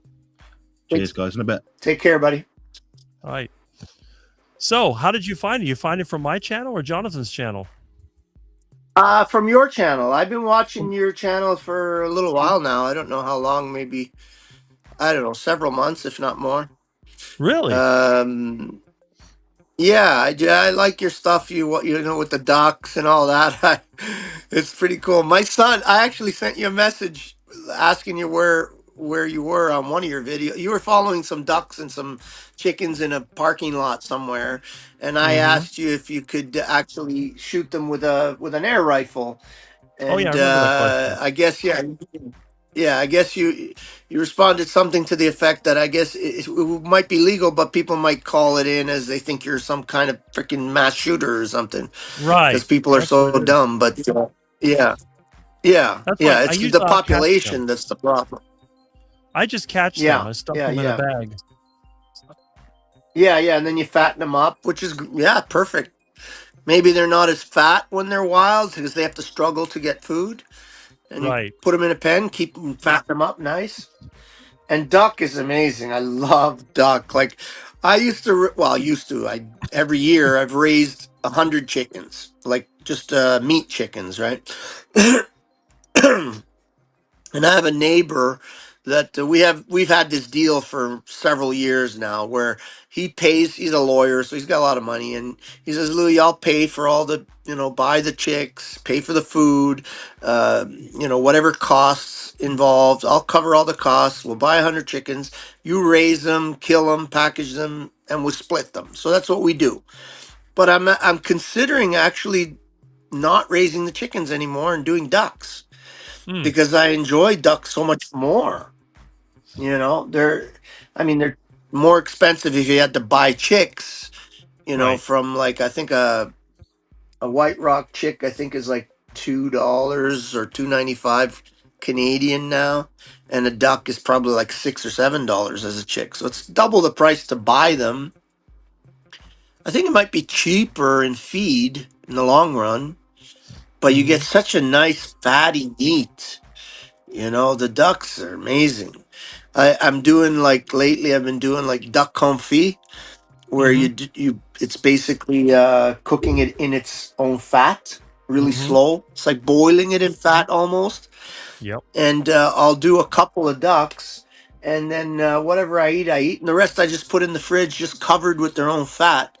And you just Hmm. pull out a piece every once. My mouth is watering talking about it.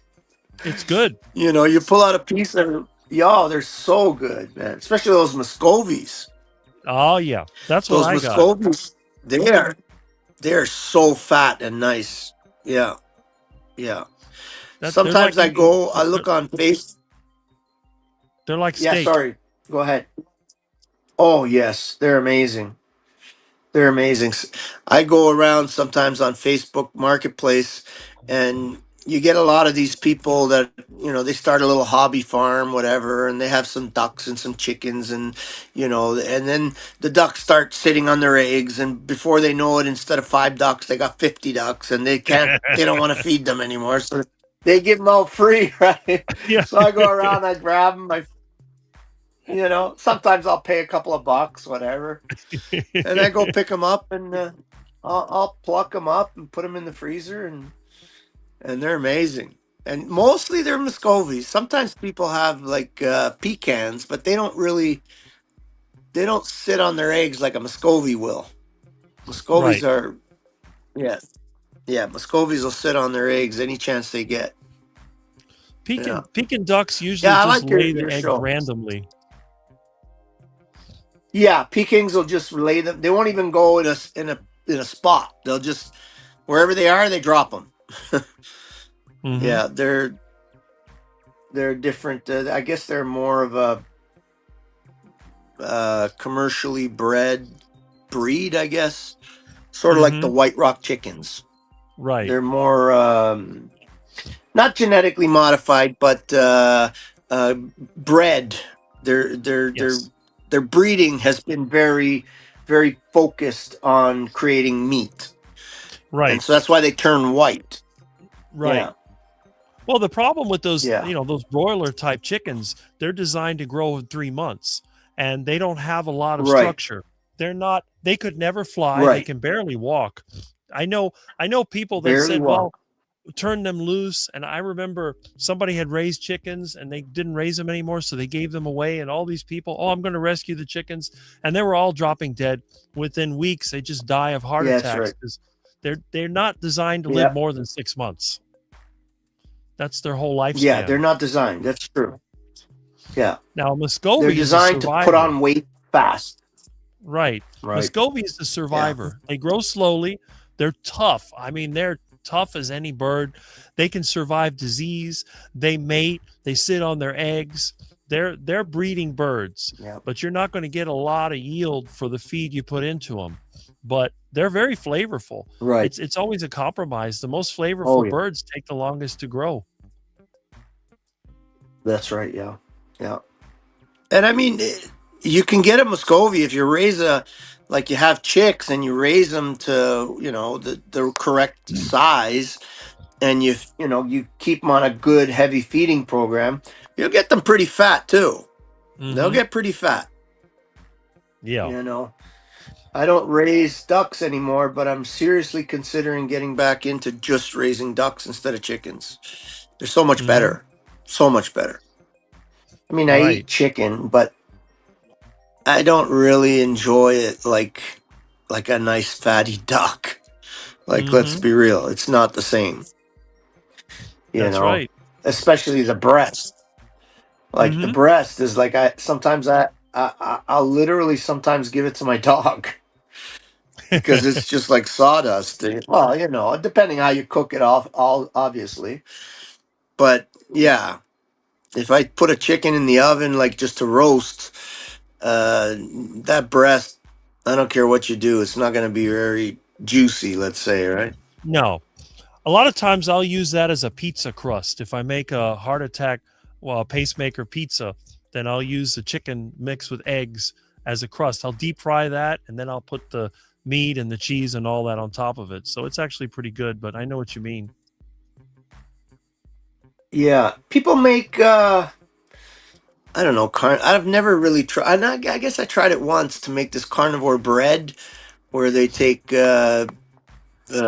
chicken breast and they bake it or chunk it and bake it till it's kind of really dry, and then Hmm. put it in a blender with eggs and whatever else you add to it, and it can make like Hmm. some kind of pizza crust or bread with it, right? Right. Yeah, that But works. yeah, I don't. Yeah, I could see it working, but I don't know. Just give me a nice fat pork chop and or a steak, and I'm good. I don't need nothing else. You know That's it. what the hell else you need? Especially pork. I mean, I'm from southern Italy, so right now I'm making what's called soppressata, which is like a salami style sausage, and Hmm. it basically only means pressed. Mm. Soppressata means pressed from the top, is the literal Right. translation, and so it's not round. It's like a fairly big sausage, but it's not round. It's kind of like flattened, right? You can Hmm. buy it, I guess, in these stores, but problem with the ones in the stores, they're not fermented. They're using nitrates. Not that nitrates are bad. We create nitrates in our own saliva, so it's not that they're bad, but maybe too much of them are bad. It's that they don't ferment them because it's a fermented sausage. So it's what gets its most flavors from the period where it ferments, right? And Hmm. then it starts to dry. We don't use a lot of salt with them either, right? Because if you use too Hmm. much salt, you end up they don't ferment, right? So Right.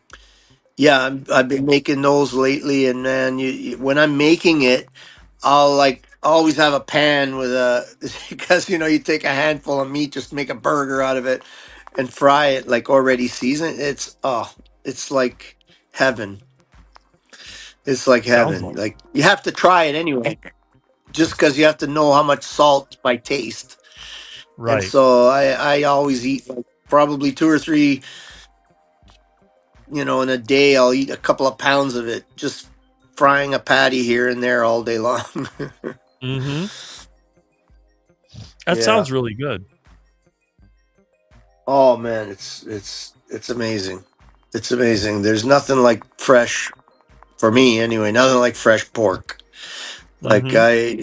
when I kill a pig, most people, Italians, if they kill a pig, they're gonna make sausage out of everything, and I Hmm. cannot bear to cut the pork chops and to grind them into sausage because I just love those pork chops so much, and I leave all the fat on them. Like sometimes even the skin, I'll leave on it. I eat the skin too. As you And probably seen me eat pork many yeah, times. I'm a big fan of eating pork. yeah, yeah, yeah.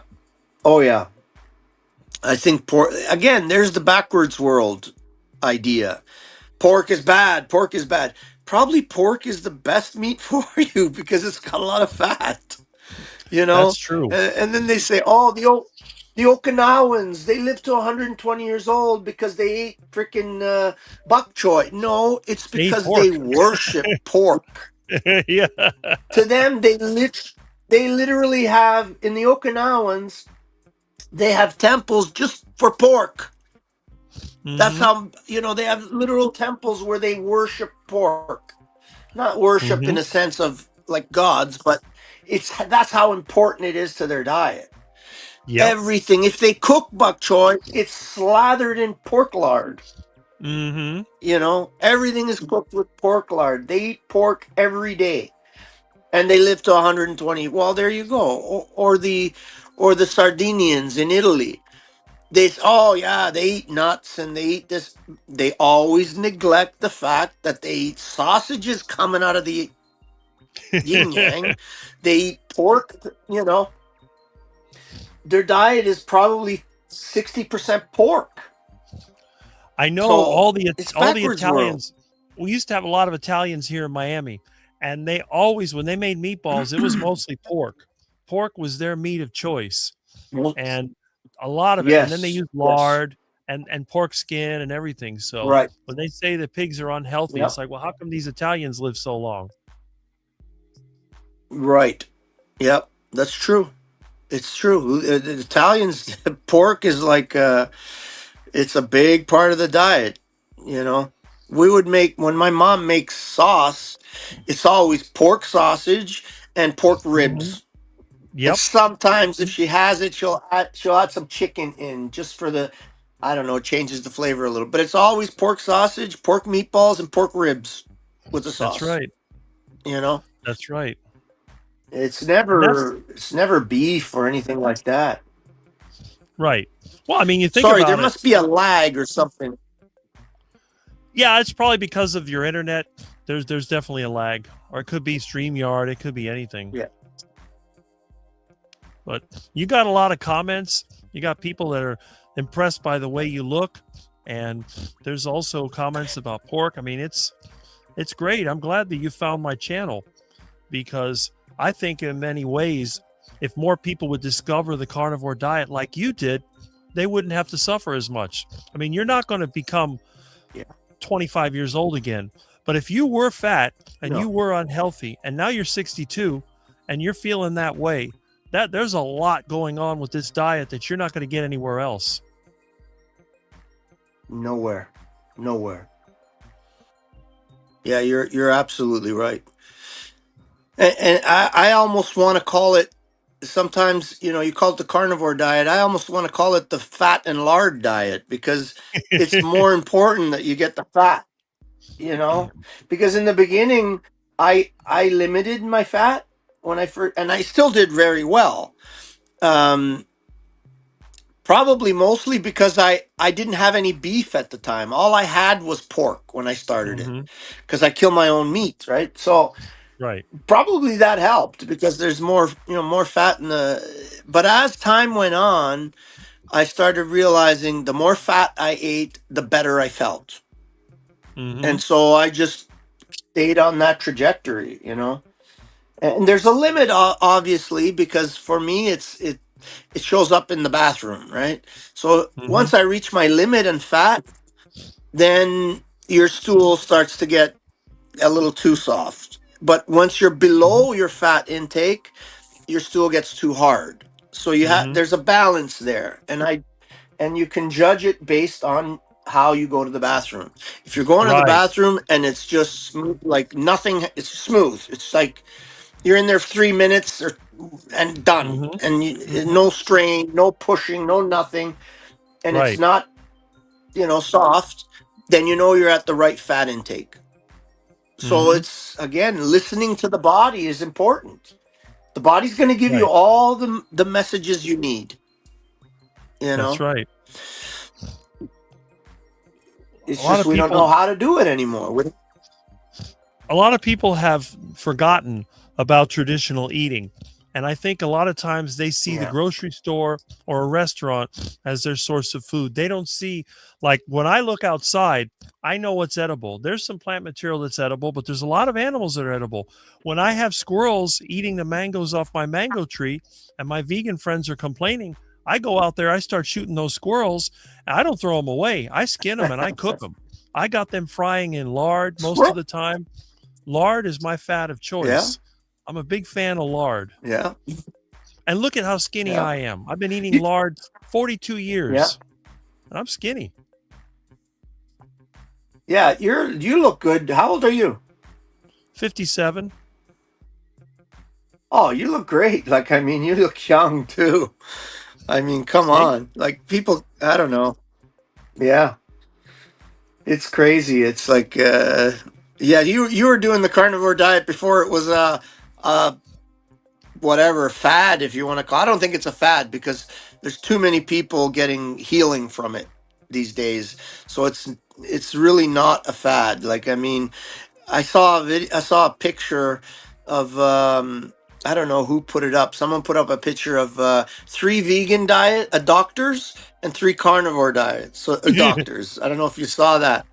Yeah. And it's like, oh my god! Like the carnivore doctors, they're all jacked. They all look strong. Color. Their eyes are bright. Their cheeks are nice and rosy. And the vegan doctors look like they're just about to die. Like they that sick looking. It's Uh-huh. crazy. Like, oh smokes. Mm-hmm. Yeah, it's the brainwashing is thick. Let's just put it that way. That's right. And the problem is people don't want to take advantage of the new knowledge. They've been raised a certain way. Their doctor tells them a certain thing. The authorities tell them you need to do this or that, but it's not working. It's like my own dad. And I didn't even know that. When I took my blood pressure, it was like 90 over 60. And my dad always had high blood pressure with the exact same machine. Oh, the machine must be bad.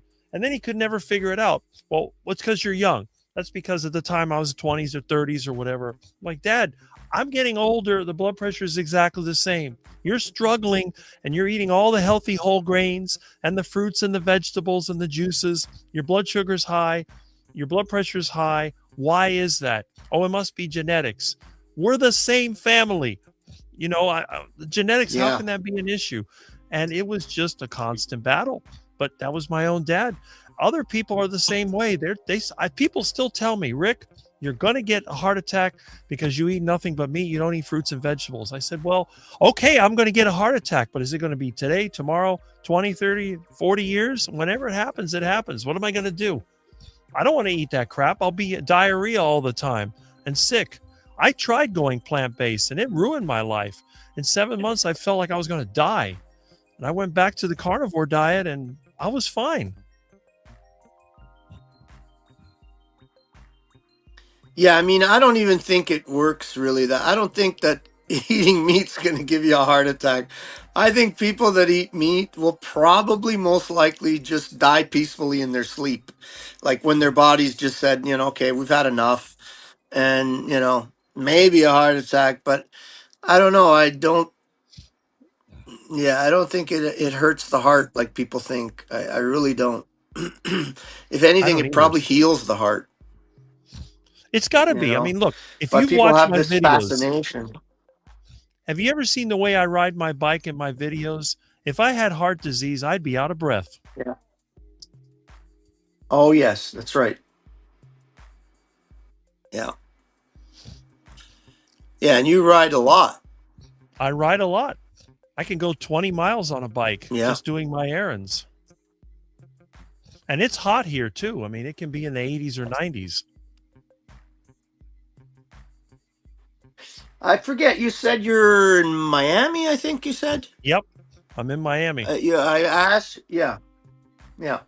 I was in Florida. I don't know, maybe 3 weeks ago. My son basically lives there in the winter because he doesn't like the winter up here in Canada. I mean, he doesn't like the communism that we're living under here either. But he goes to Yeah. Florida and he lives there in the winter time. And he's over by Titusville area. It's a Mm-hmm. gorgeous area. It's Right. all blue collar kind of working people. I didn't see any homeless. I didn't see any. While I was there, it was the first time I was in Florida in many many years. So, Mm-hmm. but yeah, Titusville is a gorgeous little area. A lot of pigs in the area. I actually picked up a few shoulders off a roadkill deer while I was there. Well, There I you just went go. driving down and we found a young buck that was just killed. He was still fresh. His eyes were still clear. And so I said, Mm-hmm. we didn't have room. We had a little car. My buddy and I, the bodybuilder guy, we were there together. And so we stopped. We cut off a couple of shoulders and some hams off of them, and and we barbecued them and we ate them all week. There you go. So there used to most be a lot of people, you tell roadkill them you pick here. up a roadkill. We don't have much anymore because all we Yeah. have now is development. But we used to have roadkill deer and roadkill pigs. Yeah. Yeah, I went hunting down there a couple of times, but for pigs, because they do have a lot of pigs in the area where I was. But I didn't see any, didn't get any.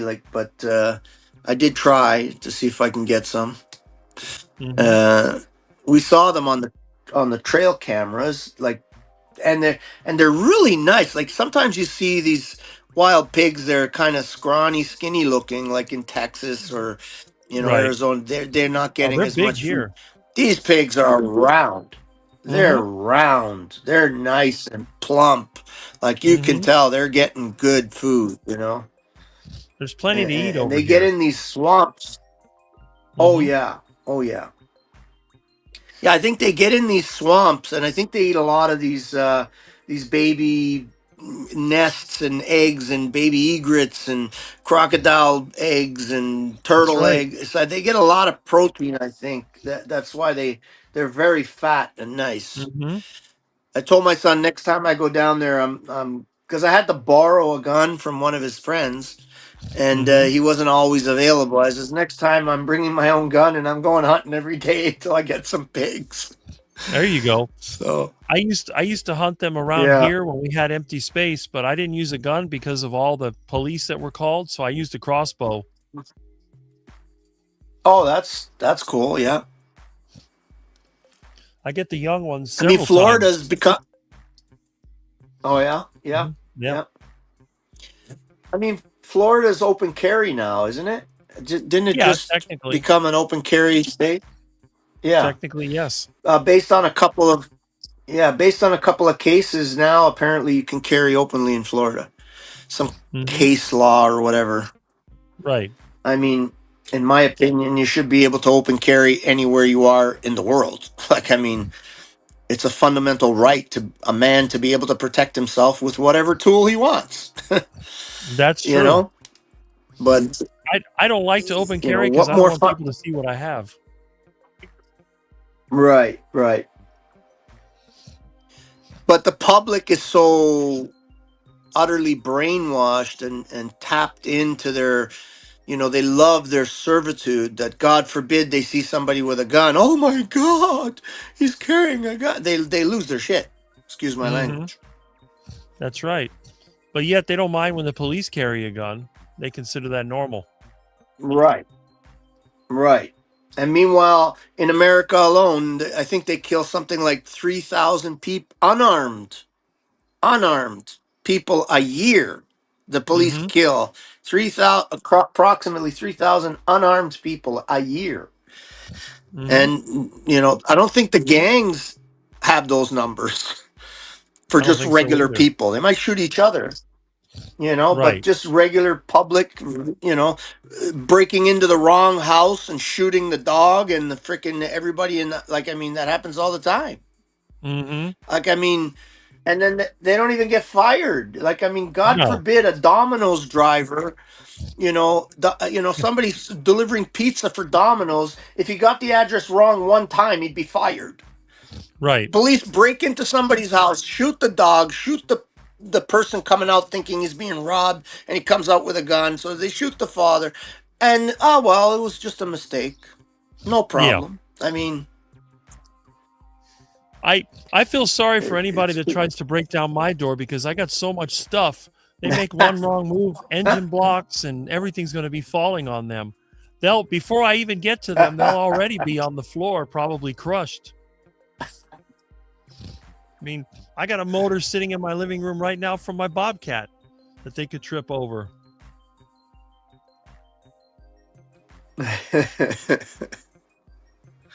Oh, you're a mechanic, eh? You're what type of mechanic? I'm not really a mechanic, but I do a lot of repairs. I mostly fix my own stuff. I'm working on my truck, and then my other Bobcat, it's a project. I'm trying to get that running. I get stuff cheap. A lot of times I do service work for other people. And then sometimes you get a piece of equipment that's just too far gone. So they'll either scrap it or sell it to me for scrap value. And then I try to take a crack at fixing it so I can use it or sell it. So a lot of the stuff I get, somebody got rid of because it wasn't worth fixing. Right. Right. Yeah, I kind of do that myself, but with construction stuff. Like I've always been in building and construction, so I kind of I hoard all kinds of construction materials. Like if somebody like I've built basically my whole house has been built from other jobs, like demolition Mhm. jobs. There were, Yep. like for like for example, I don't know if you could see it, but there's like a solid oak door. I'm not Mm-hmm. sure if you can see it, but see, I took out like I don't know 30 of these solid oak doors out of a Mm-hmm. 4,000 square foot house that was being tore down and was going to be Yep. made in. They were going to tear this beautiful 4,000 square foot house and make it into a 20,000 square foot house. So I Mm-hmm. go in and I take whatever's good, you Right. know, and I build literally sometimes with garbage, like other people's garbage, right? And I mean, Everything this you look little, at here was garbage. yeah, like I got barn board on my ceiling that was out of an old shack, basically, Mm-hmm. and I turned it into looking like make it look like a log cabin. So these are all logs that were cut and turned into boards, and I put them together to look like a log cabin. I haven't finished yet. I still got to put the concrete in the joints, kind of thing. But Mm-hmm. all garbage. It was literally going to the garbage. They were chipping it or burning it, you know. Mm-hmm. And, and so I get everything. I get front doors, windows out of these houses. So I'm a bit of a hoarder. I probably keep too much crap, but I mean, it's all good stuff, right? Yeah. It's all stuff I know that's what you mean. usable. I mean, it makes no sense. Yeah, it makes no sense to throw it away to me anyway. You know, I Mm-hmm. built a whole barn like 65 feet long by 40 feet wide, 35, no, sorry, 35 feet wide by 65 feet long, with 2 stories, completely out of cull lumber from Home Depot and Lowe's. Like I would go to Home Depot or Lowe's when I see a big pile of you know what cull lumber is, right? Yep. It's the lumber that I get it all the time. it's either yeah. So I would go around and I saved up for a few years all this lumber and built a huge barn with it, right? And I would even get it cheaper because I would go when they have a lot of it and the managers just want to get rid of it. So Mm-hmm. I'd go in and I'd say, "Look, I'll take it all." Usually they do it 50% off, sometimes 70% off. But I Mm-hmm. would go in when they have a huge stack of it and it's taking up a lot of room. I said, "Listen, I'll take it all, give it to me for 90% off." And Mm-hmm. I just take it all. And you got $1,000 of material for $100, That's right. and I built this, yeah, I built all kinds of stuff with it. I do that with Home As long as Depot and you know Lowe's how all to the work time. with it. Yeah. Yeah. Like yeah, I mean, people call themselves like to virtue signal that they're recycling, reusing, but they're not. It's just it's like a title they give them. Oh yeah, I put the cans in this bin, and yeah, please, all that stuff's going to the landfill anyway. So, and then when you tell them, oh yeah, take apart a house and keep all the stuff. Oh, what are you going to do with all that junk? That's what they see it as junk, right? You should see my garage.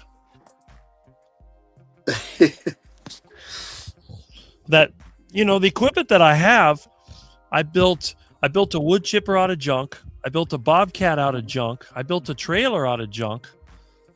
I'm rebuilding my Yep. truck. Everything I have was somebody's junk. Yep. We live in a throwaway world. Mm-hmm. It's pretty sad, really. I mean, you go anywhere else in the world, like you go to, I don't care where you go, Mexico, South America, Asia, and they see the stuff that we throw out, they would lose their minds. Mm-hmm. They That's right. use everything. They use it up, make it do, wear it out, or do without. I think I got that saying from what was it? One of these homesteader channels. Justin Rhodes. Use it up. How does it go again? Use it up, wear it out, make it do, or do without. Mm-hmm. And that's a There good you go. philosophy, right? Yep. If you just throw it out just because all of a sudden it's, oh, I want something new. And you throw out, like these doors, for example. If I went to go buy a solid oak panel door like that today, it would cost me probably 1,500, maybe more Canadian dollars, which would be maybe $1,000 American. I don't think I can get it for $1,000 actually. Mm-hmm. Solid oak doors, and they're just gonna crush them with a machine. Mm-hmm. Like they're just gonna crunch, crunch, crunch, and throw them in a bin. Like That's kind of it. disgusting, really. I mean, That's what they do here. Every time they have a real estate bubble, they take a small house and make it bigger on the same space. yeah, yeah. It's pretty sad. It's like in my area here. I bought a little farm north of Toronto, basically, and when I bought it, it was in the middle of a market crash, so I got it really cheap. Today, it's gone way, way up in value. Like I could never afford to buy this, right? And I'm in Right. sort of the middle of a big. They're building a big infrastructure plan here. Basically, Toronto is trying to eat this area, basically. And so they got new highways and everything coming through. I got a highway coming in about 900 meters yard. What would that be in yards? Maybe 800 yards south of me. There's going to be a big clover leaf. And so this area was all small farmers at one time. And I Mhm. remember because my dad's farm is just a little north of here. And we would come up because we lived in Toronto. We would come up down, drive up this road. It was just basically a little 2-lane road all the way from Toronto up to the farm here. My dad's farm. This is my farm. I bought my own. But I remember as a kid, every one of these farms had every kind of animal. They Mhm. had these big, beautiful gambrel roof barns, these 200-year-old barns. And they had cows and they had chickens and they had pigs and they had ducks and you could stop at any farm and buy a half a pig or buy some chickens or buy some eggs or a Mhm. gallon of milk, and that's what we would do. We would drive up, we'd stop at this farm, get some milk, stop at that farm, get some eggs, and eventually I moved up here. But now all these barns that were full of animals, you can't see one with animals anymore. Like Mhm. nothing. You might see a couple of cows, and they only do that because they get a tax break on the property tax. So they'll put Right. a few cows out in the field, and they say, "Oh, it's a farm now," so they get a tax break. But Mhm. otherwise, there's nobody raising animals. And now they're starting to tear these barns down, and it breaks my heart. They come into and they take these massive excavators and just smash them down to nothing and put them in a bin and send them off. I've Mhm. actually taken a couple. I have like 2 barns in my yard, just stacked up with the logs, the square beams that were cut with an axe, hand Mhm. hewn, made into like really incredible stuff, and people just look at it like it's garbage. It's complete Mhm. garbage. It's pretty sad. Yeah. That's true And if you everywhere. think about it, these people, yeah, everywhere, yeah, yeah.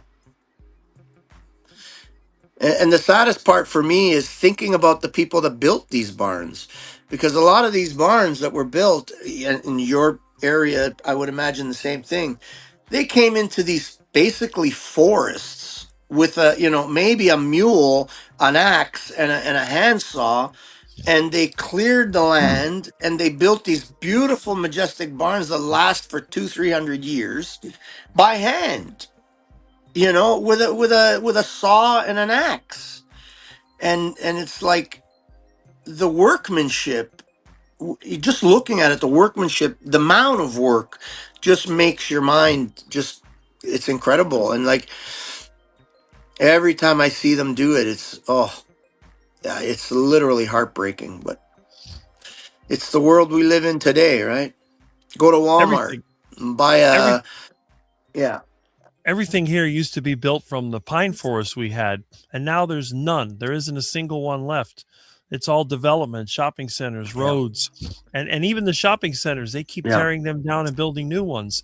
Every 20 years, every 30 years, build another one, build another one. That's all they keep doing. yeah. Yeah, I don't know. It's like it's a virus, really.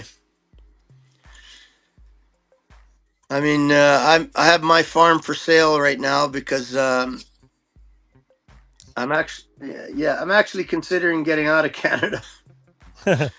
Maybe coming down to Titusville or somewhere, buy a little piece of land down there. Maybe Panama. I was thinking about Panama too because they don't have property tax. Right. And Everybody's been and the coming to people, Florida. I think yeah, Florida's good too. There's a more sense of freedom in Florida than most states, like New York. Forget about it. Like New York is just as bad as it is here. Yeah, You know. that's true. But it's a mindset, and the big city mindset always tries to take over. But eventually, it's going to go away. When people run out of food, they're not going to be able to do Yeah. this anymore. Yeah. Yeah. Or the money collapses or something. Yeah. Well, that could Which be. I suspect is probably not. Yeah. Which I suspect is not far off. I don't think It's we'll all make it to. I think we'll make it a 2030, 2031, 2032. I think we're going to have a world financial collapse. it's all debt based. It's all money out of nothing. Yeah. So it's only a matter of time before it Right. all falls apart. Once the energy runs out, I think that's when it blows up. Yeah. Yeah. I wouldn't doubt that it's a pre-planned situation. I Mhm. mean, you can call me a conspiracy theorist, but technically I need to get new conspiracies because all the ones that I had got proven true. So I need new There ones. you go. It's not a conspiracy theory anymore when it actually happens. Right. Right. Exactly. But realistically, the only thing that they can keep this game going is if they can find ways to feed people with whatever's available. And what they've been doing, they've been using chemistry and using their technology to try Right. to increase the so-called food yield. And then that way they can have more and more population. But eventually that will fail. I mean, first of all, they're going to run out of fertilizer, and then the pesticides don't work anymore. And then the whole system starts to collapse. Then you have wars, and then you Yeah. have a mass die off, and then the cycle starts over again. Yeah. Yeah, you're probably right. That's probably what the genetically modified GMO stuff is all about. They're modifying it because the pesticides and the herbicides and the fungicides and it's not working. So they modify the genes of the plant so that they can, change. They can be susceptible to these poisons again or some damn thing, right? Mm-hmm. And it's interesting. I just these Beyond Meat stuff, eh? Yep. If you ever, and people have done the comparison, they've taken the ingredients of like a Beyond Meat or a Seitan meat or whatever. Funny how they name it what it is sometimes, right? Seitan Yeah. burger, and you look at the ingredients. The ingredients are like one or two ingredients off of dog food. It's Yep. almost identical to dog food. Hmm. And man, oh man, if that doesn't open somebody's eyes, I don't know what will. I don't know That's what true. will. That's true. I mean, I've heard Sean Baker call it human pet food. Yeah, it is. It's the ingredients say so. It's like on their own packaging. That's And right. dogs, I mean, not, yeah, dogs are obviously carnivores, right? But now, in the past, like dogs were fed like whatever the household ate, right? Or scrap meats or bones or whatever. And they live twice as long as they do today. And now dogs have all the same diseases that humans have. Hmm. They get diabetic, they get heart disease, they get cancers, they get why? Because they're eating a grain-based diet with a little bit of Hmm. fat just for the flavor so that they eat it. And if that doesn't wake people up, I don't know what does. That's true. You see this comment over Yep. here from John Together Strong, and he was asking me if you use my video clips. Yes, you can. He says all the things that he's cured. He also mentions no glasses needed anymore. Do you have to wear glasses or not? No, I sometimes have to wear them just to read, but my eyes are getting better and better as time goes on. So you're another one So that's the longer I improving. seem to, yeah, my eyes are improving. I was at a stage in like before I went carnivore that man, I had to use eye drops just to be able to see. Like my eyes were so dry and so, it was so always burning, always like just not right. And now that's pretty well gone. I still sometimes wake up. I mean, you go to sleep, you wake up with, your eyes are not, when you wake up, not 100%. But right away, within a few minutes, my eyes open up, I wash my face, and I'm good to go. But man, I couldn't survive without eye drops prior to Hmm. going carnivore. Like my eyes Wow. were just dried right out. That used to happen to my dad as So, well. yeah, yeah, yeah, mine too. Yeah, he always had eye drops by the bed. Wow. Because the eyes, they just dry out. You don't get the fat. The fat is what creates all these proper lymphatic fluids, right? Without the proper fat, your body is not able to create the right fluids. It creates inflammatory fluids rather than, the fluids for your eyes, the fluids for your joints, the correct fluids. I don't know exactly what you call them. It's just my theory. I'm not a doctor, but Hmm. I suspect that's what it is. The fat helps you create the beneficial fluids in your body. And all this other crap creates the negative fluids, the ones that make you inflamed. Hmm. Inflamed. Your body. And it's interesting how they use that word inflamed because your body's on fire. Your body's in Right. flames. They always call things what they are, right? That's right. They're trying to describe it in some way that people can relate to. Right. You've got a lot of fans Right. on this in this group. I can see that. Well, I appreciate it. Thank you. Yeah, I mean, mean, for me, it's. Mhm. Sorry, go ahead. It's okay. No, I like seeing all the experiences because every time we get somebody new in here, it just goes to show that our lifestyle is actually beneficial. Yes. Yeah. I mean, for me, like I said, it's incontrovertible. Just the evidence in my life. You could say it's anecdotal. Fine, it's just me, one person. But I've seen thousands and thousands and thousands of people now that are experiencing the same thing. So,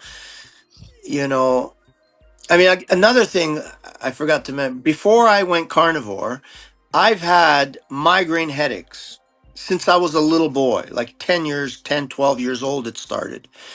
And when I was a kid, they had me on heavy drugs for these migraine headaches, like Hmm. real strong opiates. And they didn't work. They didn't get rid of my headaches. They just made it so I could pass out and sleep, right? But they never got rid of my headaches. And within 6 months or less, of going carnivore, I don't get migraines anymore. The Mm. most I get sometimes is and my migraines, you could set your clock to them. Like you could literally set your clock to them. I would have a migraine. My early years, it was once a week. And I would always get, because they would switch a little bit. I would have them like for Wednesdays for, whatever, 5, 6 months. And then they would switch to Thursdays.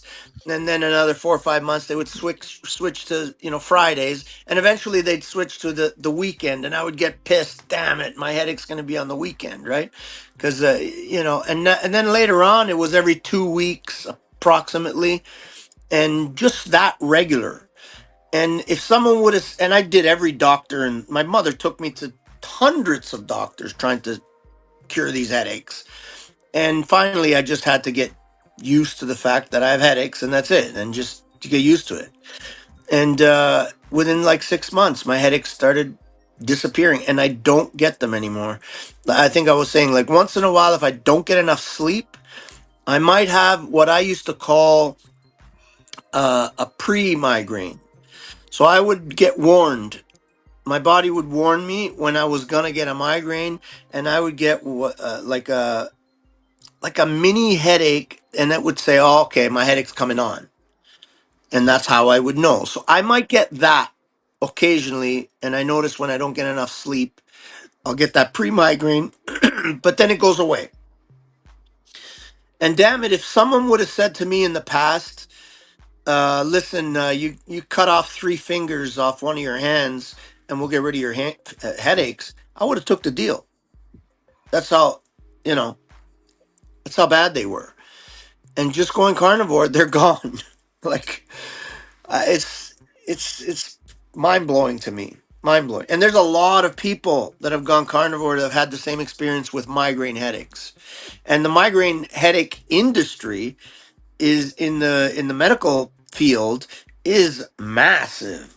It's a multi-billion-dollar industry, the headache industry, right? So if people got rid of their migraines and their headaches, I think the system would half collapse, the medical system. Well, that's one thing I had when I was a kid. I used to get a lot of headaches, and when I went plant-based, I got a lot of headaches too. But I don't get them now unless I'm catching the flu. And you won't find any aspirin or anything in my medicine cabinet. You find cobwebs and a bunch of old stuff that's probably 40 years old. Yeah, I heard you saying earlier it's a museum. It's a museum. That's what it is. There's nothing in there that's usable that I know of. Yeah, if you're healthy, why would you need all these petroleum-based medications? Exactly. If your body's functioning properly, I don't know. It's like, if you have headaches, it's not because your body's deficient in aspirin or Tylenol or, ibuprofen. You don't have a Tylenol deficiency. There's something else going on. Right. But the medical system doesn't work that way. It's just designed to deal with symptoms. That's why they don't study diet at all. Like a doctor will go to a university for 10 years, 15 years, whatever it is, to be a doctor, and maybe take 1 week of nutrition class. Mm-hmm.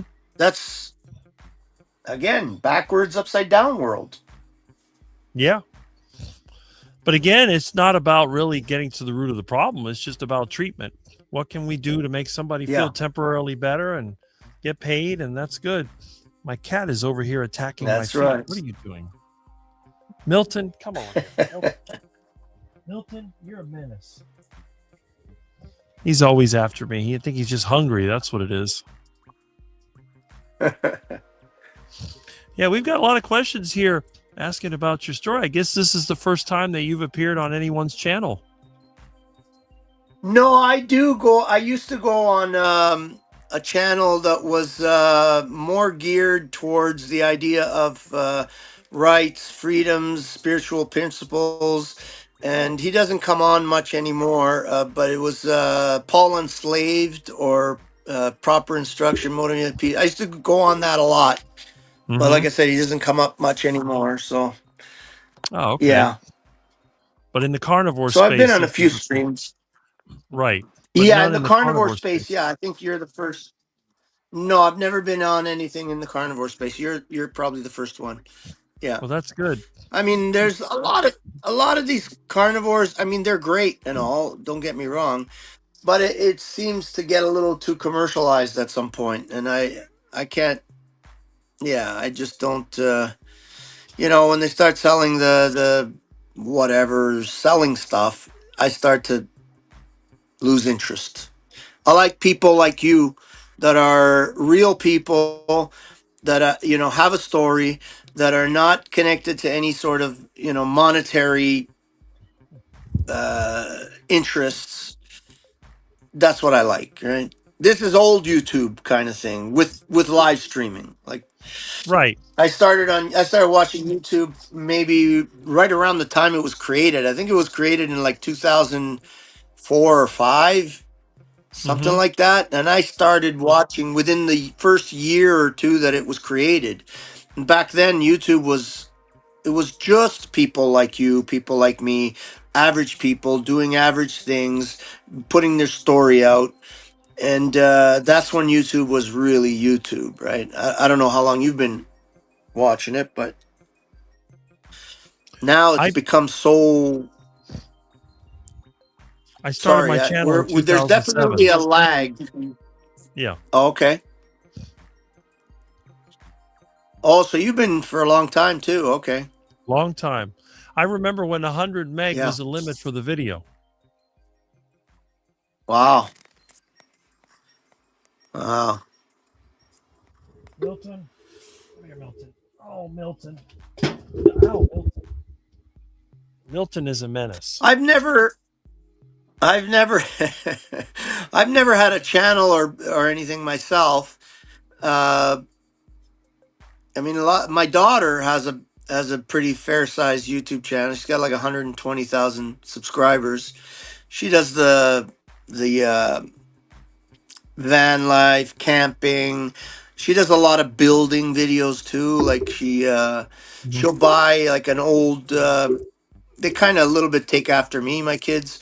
She'll buy like an old camper trailer, an RV that needs work, and the last one she did, she paid like 3 or 4 grand for it, completely renovated it, made it 100% leak proof, fixed anything that was damaged, put new kitchen, made it brand new, and then sold it for $15,000. And she puts that all on her channel, right? Right. And she's doing pretty good. She's got like 120,000 subscribers. That's good. I don't even have She always 4,000 tells me, yet. Dad. Yeah, well, I think when you're a good-looking girl, that helps. Yeah. Although she doesn't play it Exactly. up much. She doesn't play it up much. She's, I think the only videos that she has where, she might have a couple of videos where she goes to the beach, and so she's got a bikini on. So, yeah, she might. That's gonna pull because YouTube's all men basically, right? Mm-hmm. So when they see a good-looking girl, they're gonna click, right? Right. But I think they stick with her because her following is really, really loyal. And I think that's not because she's a woman, but because of what she does. She does a lot of practical stuff, and she shows all her failures, which is people love. Right? She doesn't edit them out. Mm-hmm. So yeah, she bought this past summer she bought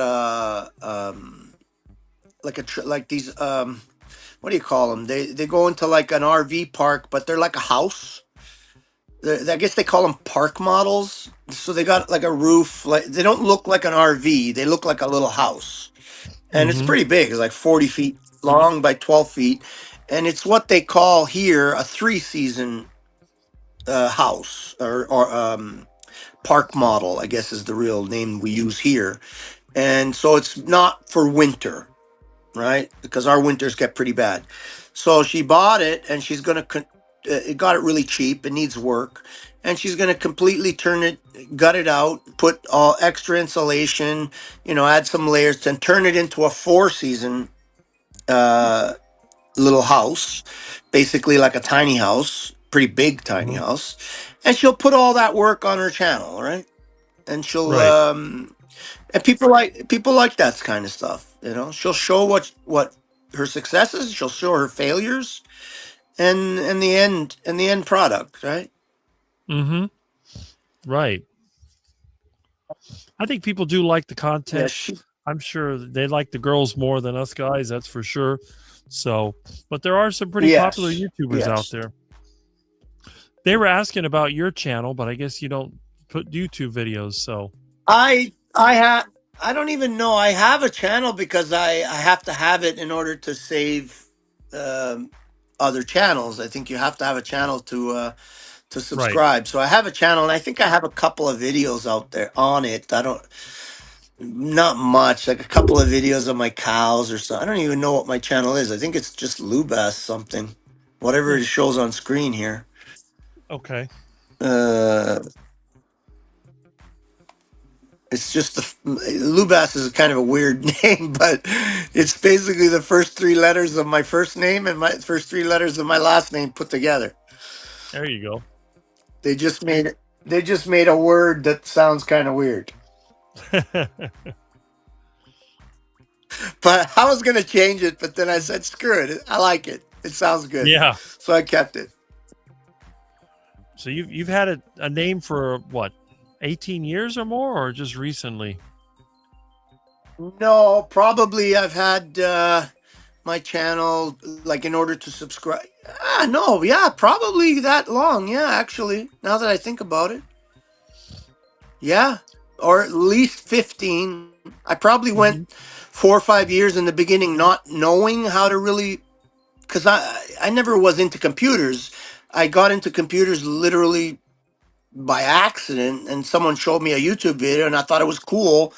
And it was in the beginning, I was more into like alternative energies, and I was following a I lot was of in that too. um, yeah, like wood gas and hydrogen and methane and I all had a this truck kind of powered by stuff. wood gas. Oh yeah. Yep. I built one too, like a small scale one, and I ran a generator on it, but I never put it online. But I proved I the had a concept, right? I had a Dodge truck. It was powered by wood gas. Yeah, I always was very interested in that kind of stuff. I use I always biogas for thought if I cooking. ever, yeah, biogas, absolutely, yeah. I always thought that of if I was going to build a truck to run on those types of fuels, I would create a system where you could combine wood gas, or it's technically called syngas, where you could combine syngas, hydrogen gas or HHO, and methane, and compress those 3 gases together at a whatever ratio, and use them as you could fill up 2, 3, 4 tanks, have them in the back of the truck, and actually go for so many miles, and when you're done, you just switch the tank over, kind of thing. That was always an idea I had in my mind. And I don't know if Yep. you ever saw, there's a channel called I don't know what channel it was, but it was about a story about this guy in France. I believe his name was Jean Pain. Have you ever, if you ever look it up, there's some old videos, like really grainy stuff, and he ran basically his whole property on methane, Mm-hmm. and he used the wood chips as the source of methane and the source of heat. So Mm-hmm. he would use he would make these giant piles of um, wood chips, and in the center he'd have like a big barrel, a steel barrel filled with rotten old leaves and wood chips, and that would create the gas. And he had a tank on his truck that he drove his truck with gas. He cooked with the methane gas. He did all of his and he heated his house. And inside the pile, you would run coils of PVC pipe, and that would run hot water into his house and into his floors, and his whole system was all just based off these wood chips, which was incredible, really. And in the meantime, he kept his property less of a fire risk, right? Because they had a lot of fires in France in that area because of wildfires. So he'd clean up his forests and take all those wood chips, chip them, and use them for energy. Like, it's a beautiful story, really. You could probably find it if you just look up the story of John Payne. Mm-hmm. And that's the kind of stuff I used to love on YouTube. It's getting harder and harder to find. I mean, not really, but like I said, YouTube is becoming kind of more commercial, kind of. Yeah. More like yeah. It seems that they push any channel that just has more of a mainstream media feel. Mm-hmm. Where people they're not being real. Like, you're real. That's why I follow your channel. Like, I could tell you're a real person, you're a real human.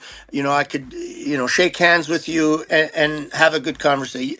How am I going to have a conversation with these, what are they called? What's the guy that fought Mike Tyson? I always forget their names. Those guys, whatever, these multi-millions of people channels, and they're making multi-millions of dollars. They're not real people. I mean, they may be real, but they're not someone that anyone can relate to. It's just all media bullshit crap.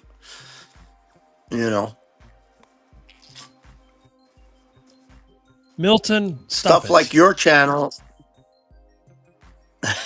Milton's trying to kill you. Oh, he attacked me. He's playing with the cord. Now he's chewing on it. Milton, stop that. He's just hungry. He wants food, and he's going to get my attention.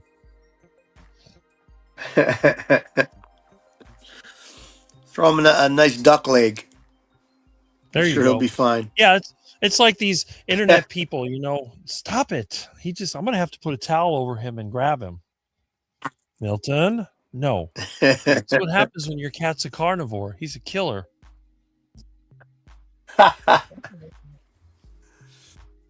Oh, Black Menace.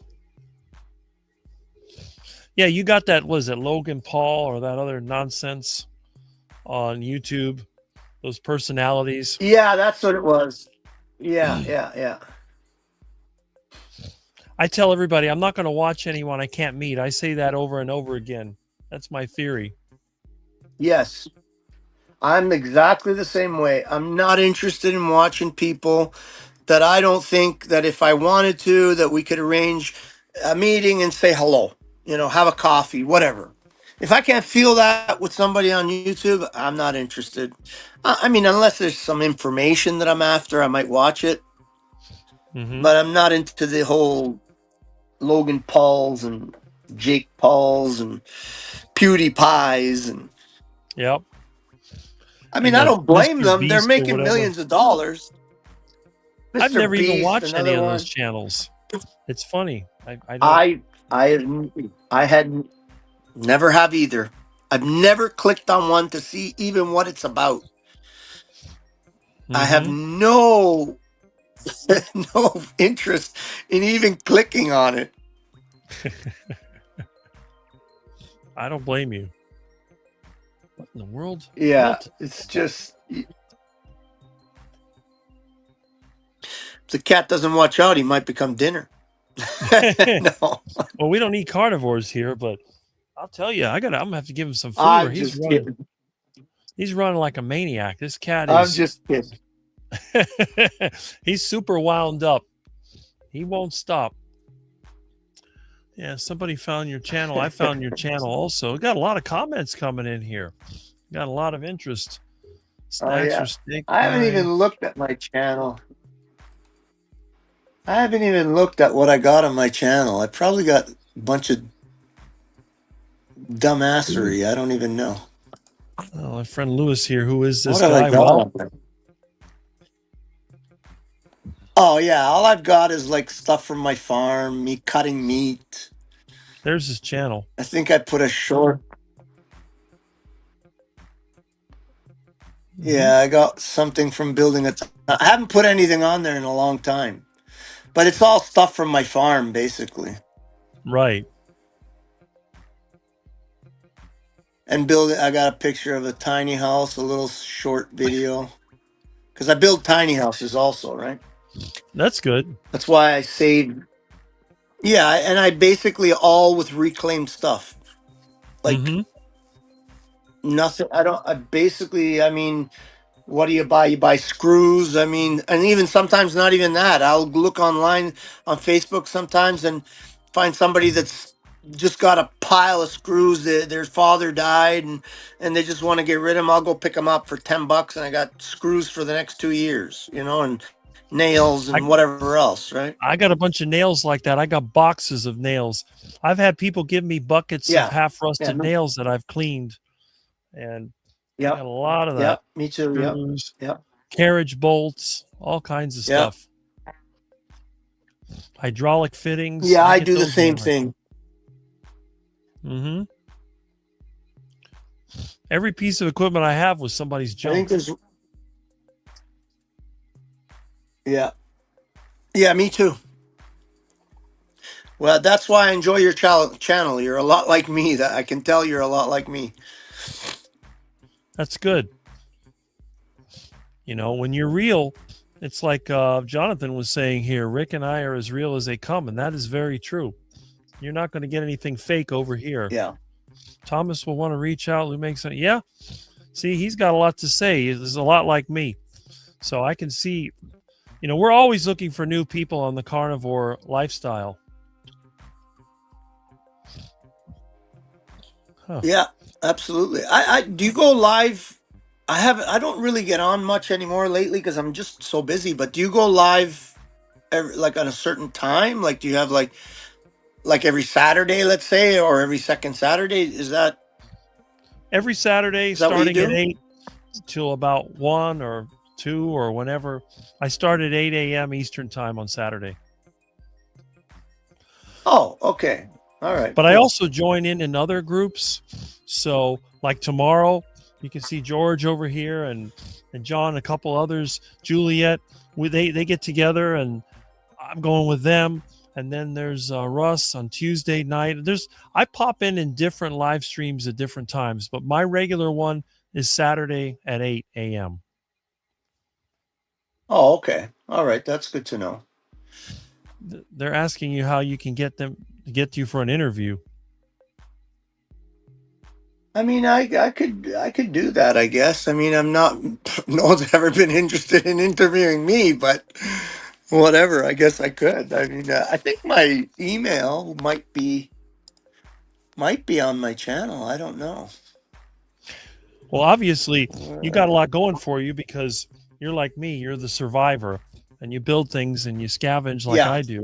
And then you look younger than Yeah. your age. You're healthy. You have a story of healing.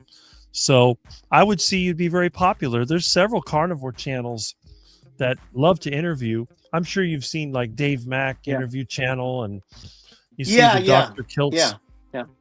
Dr. Kiltz Yeah. Mighty Yeah. Tribe. There's several groups. Right. Yeah, my daughter keeps busting my ass to go start a YouTube channel. I just don't know if I have the. I don't know. What scares me is all the editing stuff because I watch her like she spends hours just Mhm. editing all her clips together. Because she might have a video that right now actually she's in Georgia. She actually met a guy that seems pretty nice. She's the last of my children that isn't married, and so she might have a video that starts in Georgia and ends in British Columbia or and so she's gonna edit all this stuff together, and it's a lot of commitment. I mean, it's time. I mean, to Mhm. make it, to make it blend together in some sort of seamless fashion that tells a story. It's I don't know if I have that in me. That's the only thing. I might be like somebody that might just, if I did got get more serious, I'd probably just put up shorts or something. I don't know. Yeah. See, you got questions. Does he dye his beard? No, he doesn't. No, no. I mean, I don't know if I could put it close to my camera. You could see there is some white in there. If I dyed it, there would be no white. I don't know how I can get it close to it. Mm-hmm. I don't know if you can see it. There is some white in there, but it's Yeah. not, you know, a lot of people always say that, oh, he's dyeing his beard. He's not 62. I don't dye my beard. Mm-hmm. Yeah. See. Or No. that I got fake. Everybody says, oh, he's got fake teeth. Well, my teeth are all mine, but because my mother did not get enough carnivore foods into her, I was born with one missing lateral. One of my laterals did not ever grow as from a Mm, child, and one of my other laterals was a peg tooth. mm. And then I had Wow. a big diastema in the center. I had a big diastema in the center. So what I have is veneers. Mm, And so people think they're fake. Technically, I guess they are, but they're not right. like dentures or anything. Everybody thinks I got dentures because my teeth look nice, right? Right.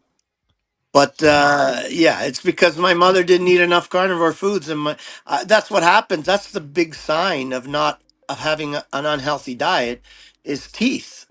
Teeth is one of the most important things. Like you don't see animals in the wild with bad teeth because it's a death sentence for Mm-hmm. them, right? Like if a lion has his teeth are rotting, he'd be dead pretty quick, That's or right. a wolf or a cow for that matter. You don't see cows because they're eating their natural diet, right? They have chemicals in their stomach and they have more than one stomach in order to handle all the toxins that are in these plants. So Mm-hmm. they ferment the toxins out. Mm-hmm. So, and mostly people have crowded teeth today where they got too many teeth in their mouth or the arch of their mouth is so small that their teeth don't fit in there properly, That's what I right? got. And that's from a lack of animal. Yeah, that's a lack of animal fats. That's what it creates. Either like yours where they're crowded or like mine where there's missing and malformed teeth. So I had, like Mm-hmm. I said, one missing and one malformed, and a big space, which was I never smiled as a kid because I was always embarrassed of my big space in the middle of my teeth, right? And people used to make fun of me over it, right? So when I I think got the it done, it was mhm. like, I think the reason yeah, why the sorry, go top ahead. teeth, my bottom and top were both crooked, but the top one straightened out because they were still growing when I switched to the carnivore diet. The bottom ones had already come in. But when I was Ah, 15 and I went carnivore, the top ones they straightened out. You can see they are definitely straighter than the bottom. right, right. Yeah, that's a very common thing, teeth problems. I mean, you must know about Dr. Weston Price, Weston right? Price. Yes. And yeah, and his studies, which is, I mean, so well documented.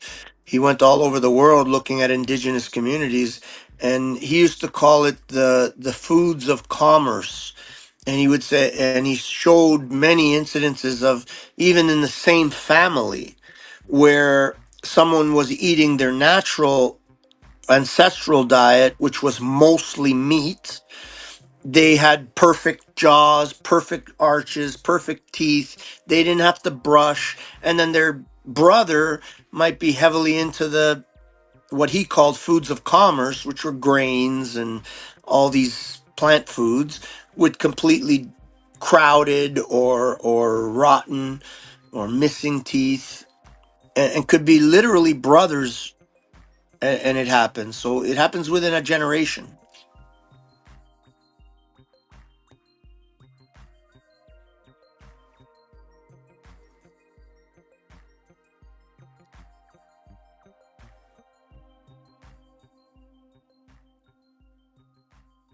Oh, there. Now I could see the chat. I put it on my TV.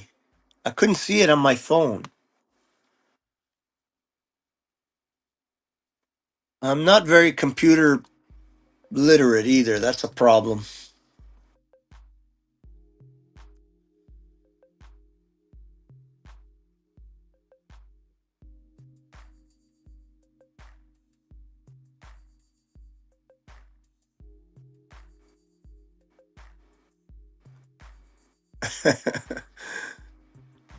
Yes, I'm from Canada, Mr. Ricky Lee.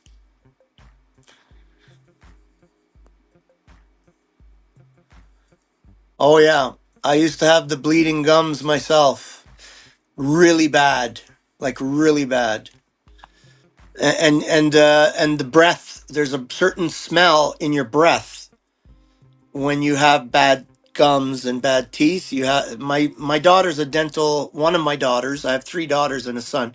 One of them is a dental hygienist, and she used to say that she can tell by my breath whether my teeth are good or not. And she says that's completely gone now. No more bleeding gums.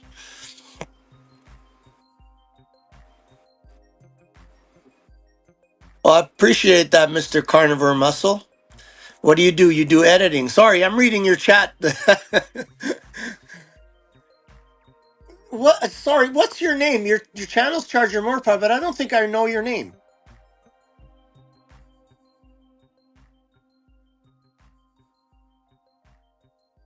Are you there? Oh, can you hear me? You're muted. Hello. Now I can. Yeah, you must have been muted. Oh, okay. No, my name is Yes, Rick. I can hear you now. Okay. Okay, Rick. Okay, right. I forget names real quick anyway, but I forget my own sometimes. But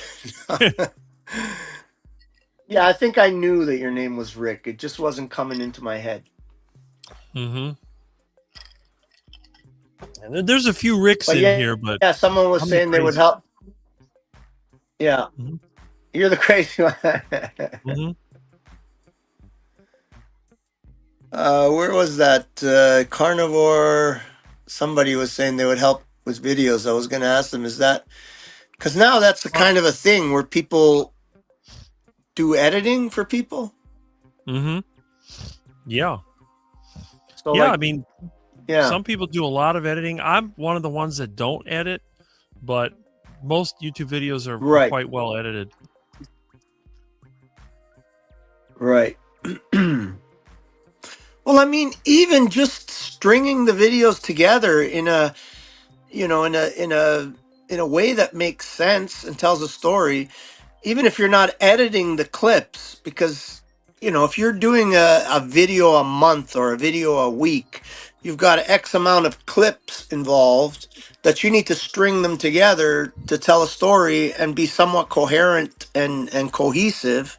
Mhm. Even that alone, even if you're not changing the videos very much, you're just stringing them together, I mean, I guess is a bit of an art in itself.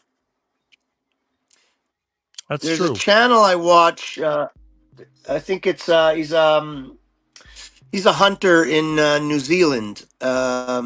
James, what's his last name? James something. I forget now. And he's a fisherman hunter in New Zealand. And basically, all he does is he takes all his raw clips and strings them together one after another. So you can go from one clip where he's in the mountains to the next clip where he's on the water to the next clip, and he doesn't change them. He just literally puts them together. And it can get a little chaotic to get what's happening sometimes, but it's also interesting too. He's got a pretty good following. Mhm. I mean, that might be an easier way to do it, Yeah. is just string them together and forget about making it into a story. Just put them together and put them out. I could see doing that easier. Well, the thing is, you've just in what you've done, which is just a live stream, you've already got a fan base. You have people here that are very interested in video, including me, because I always like seeing the down to earth carnivores. You got people out there that, like you said, sell products. They're selling electrolyte powders. They're selling overpriced soaps. They're selling, I don't know, Right. programs. And that's fine. But I'm not interested in that. I'm like you. I've been doing this for a long time, and I know all the ways, Yeah. to live this lifestyle. My biggest problem is sourcing the food because I don't live on the farm yet, but I will eventually. So that's what I'm Right. interested in. And you can see, like Jonathan, Carnivore Muscle, he's the one that has this channel, and he does the live streams here on StreamYard. And he says he would give you a hand with Okay. your channel and videos. So you must have impressed Jonathan as well. Right. That's Which is good. Yeah, I saw that. Yeah, he was mentioning that. Yeah. I mean, it's a consideration. I mean, yeah, you'd have to add, like, I mean, I have a fairly busy life where, I raise my own animals, I butcher my own animals, I build shit. So I would have to find a way to incorporate the actual filming of all this stuff, right? Which is another,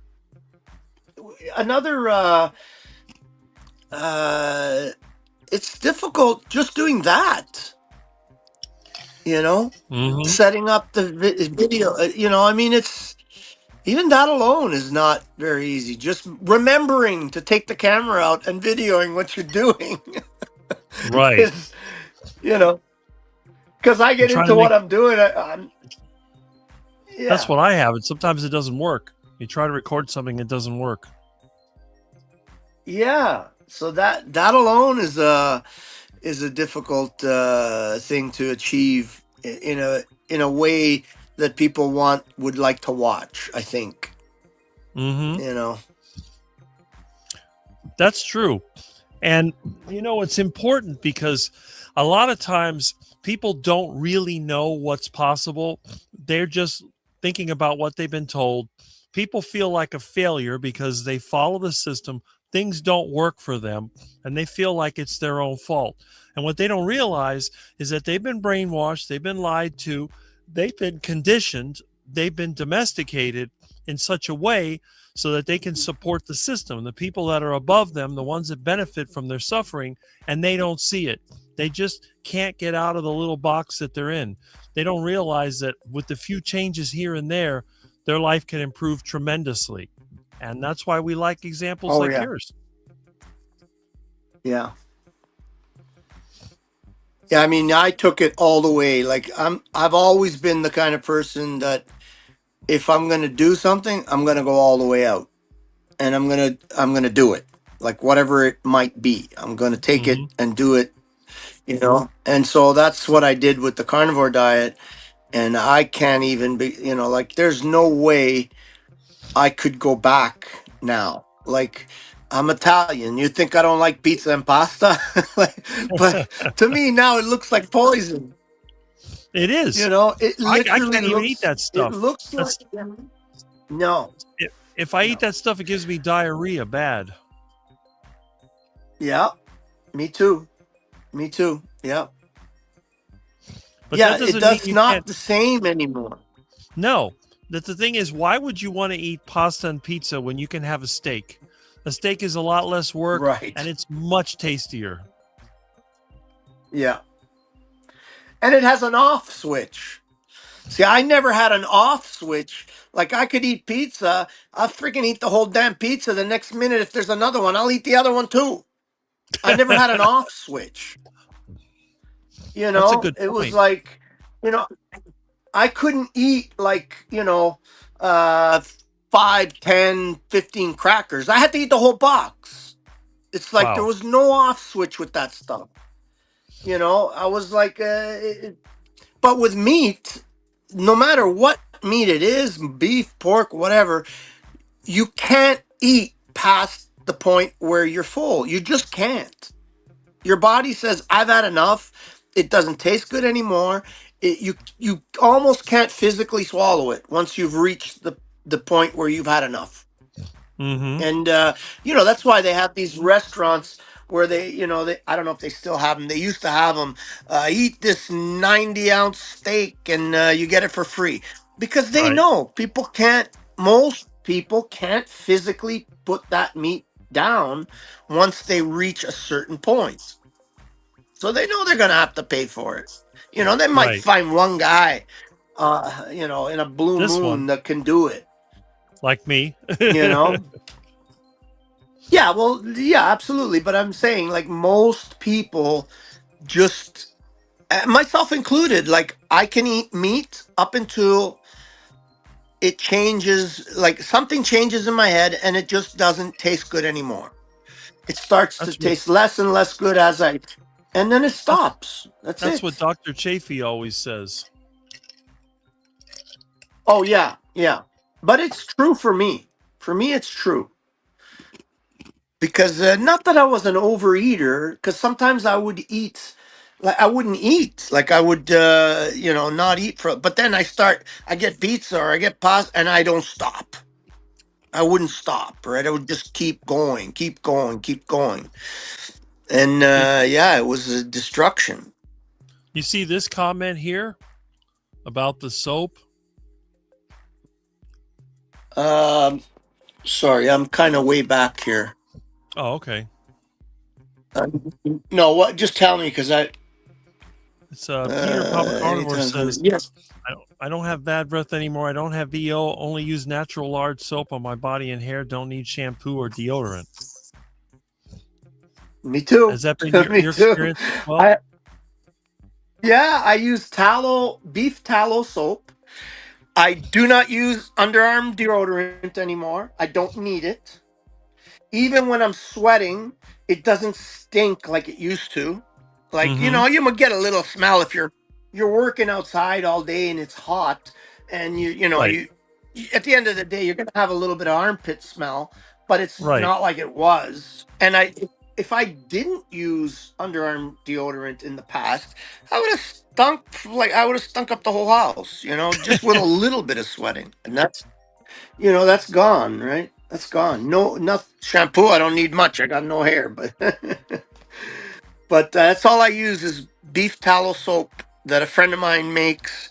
She adds a little bit of mint, like just natural mint from the garden, and so it has a little bit of a minty smell, and that's it. That's it. That's all I use for everything. I Even am my the same. dishes now. I make my own soap as well. I use wood ashes and I use lard or tallow, and I've done that for years. And like Peter says, I don't use a deodorant either, and I do sweat a lot. But Yeah. I find if I'm indoors and I'm in the air conditioning, I'm not going to smell like anything if the weather's cool. If I'm outside, I will. But a lot of times I'll either go without a shirt or use the one with the sleeves cut off, and that really helps a lot to keep the moisture from building up, and then it really doesn't smell bad like anything. So I experience the same thing.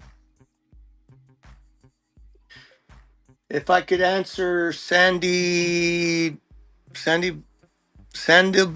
I guess Sandy Blythe? Sandibly. I'm basically Sandy Blythe. Yes, I'm 6 foot tall. Probably, I don't really weigh myself.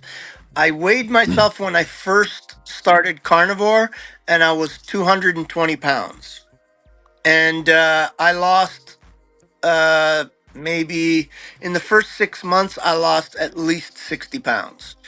And today I'm probably around 160, 155, 165, if I had to guess, but I haven't weighed myself recently or since then, That's to answer your question. that's pretty impressive. I'm 6'6", 200 pounds. Yeah, you're taller. Yeah, you're taller. Yeah. I'm 6 foot. I'm just at the cusp. Let's just say maybe I might be 5'11" and 7/8. But that's good. You're a good weight. You're not overweight, and you seem to Yeah, be healthy. yeah, yeah. You're not Well, sickly and definitely. I skinny. mean,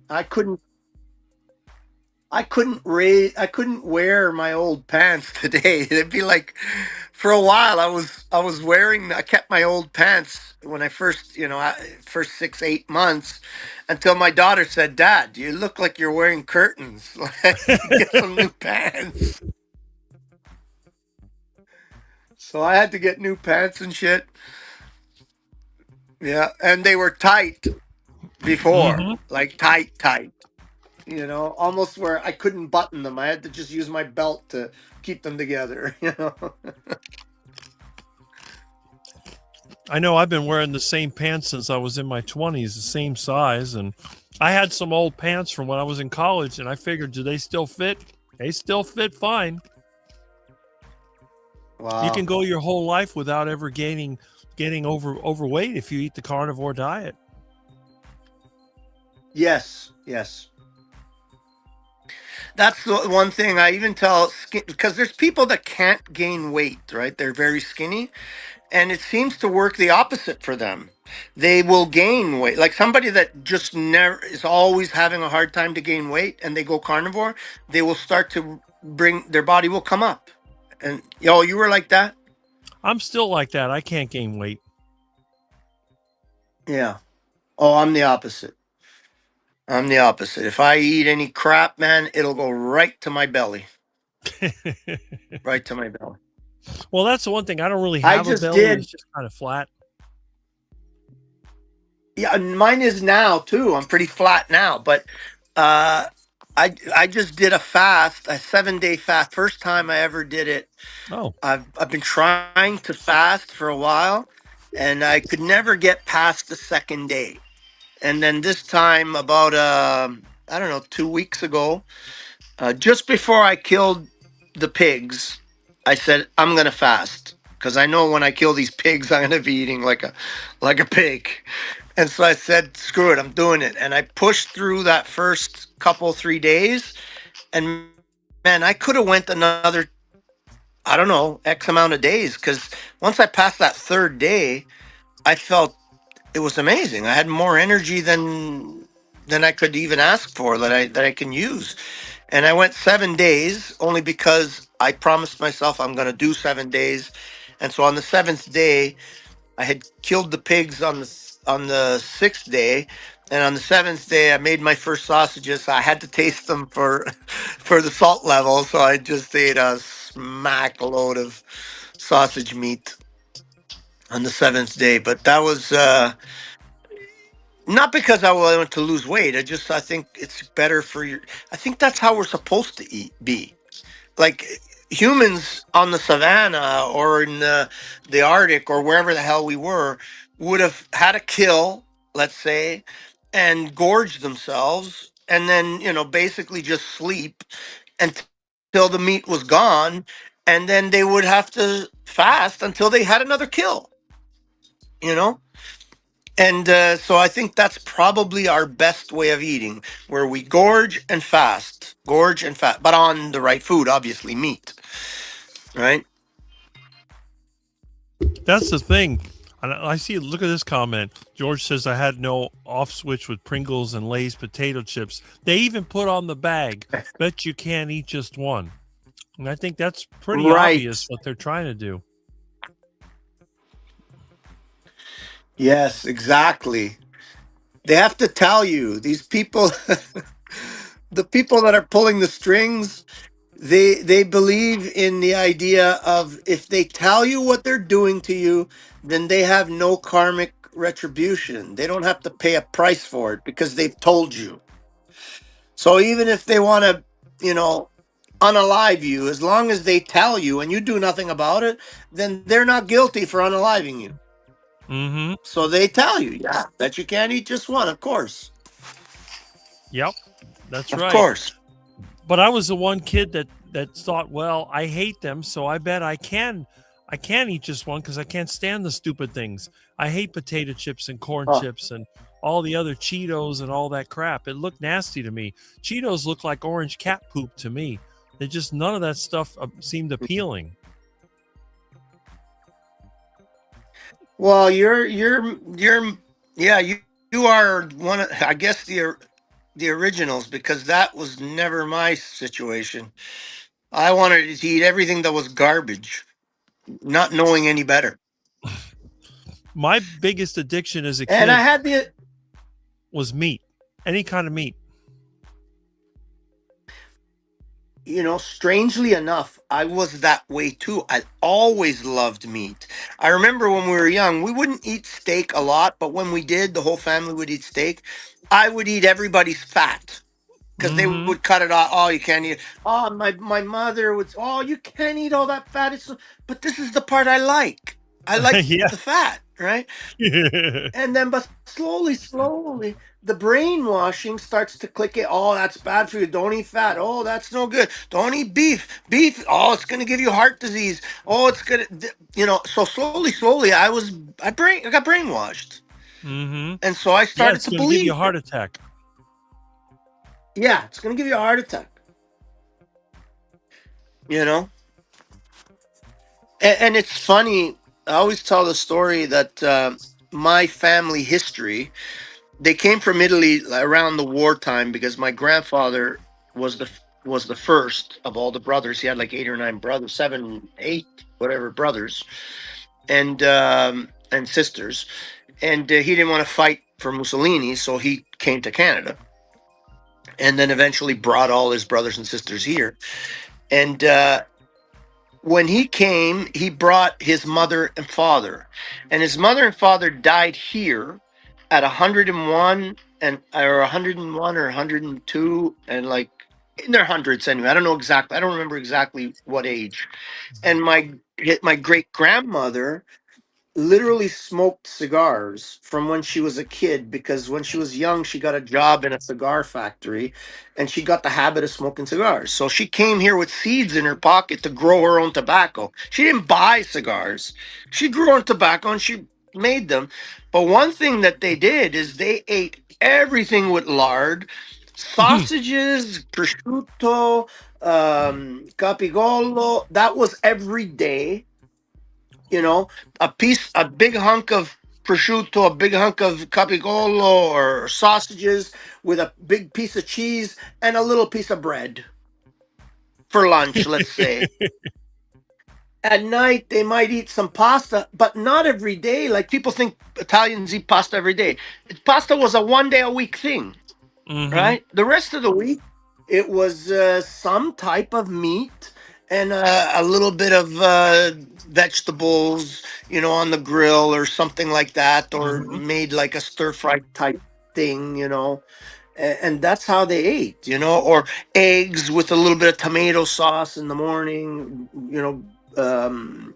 scrambled eggs with tomato sauce and all this kind of stuff. And they lived to 100 years. Then my grandfather, they died. Well, my one, he liked to drink a little too much, so he died younger. But all the rest all died in their 90s, early 90s, because they started eating the crap of, like Weston Price called of commerce, right?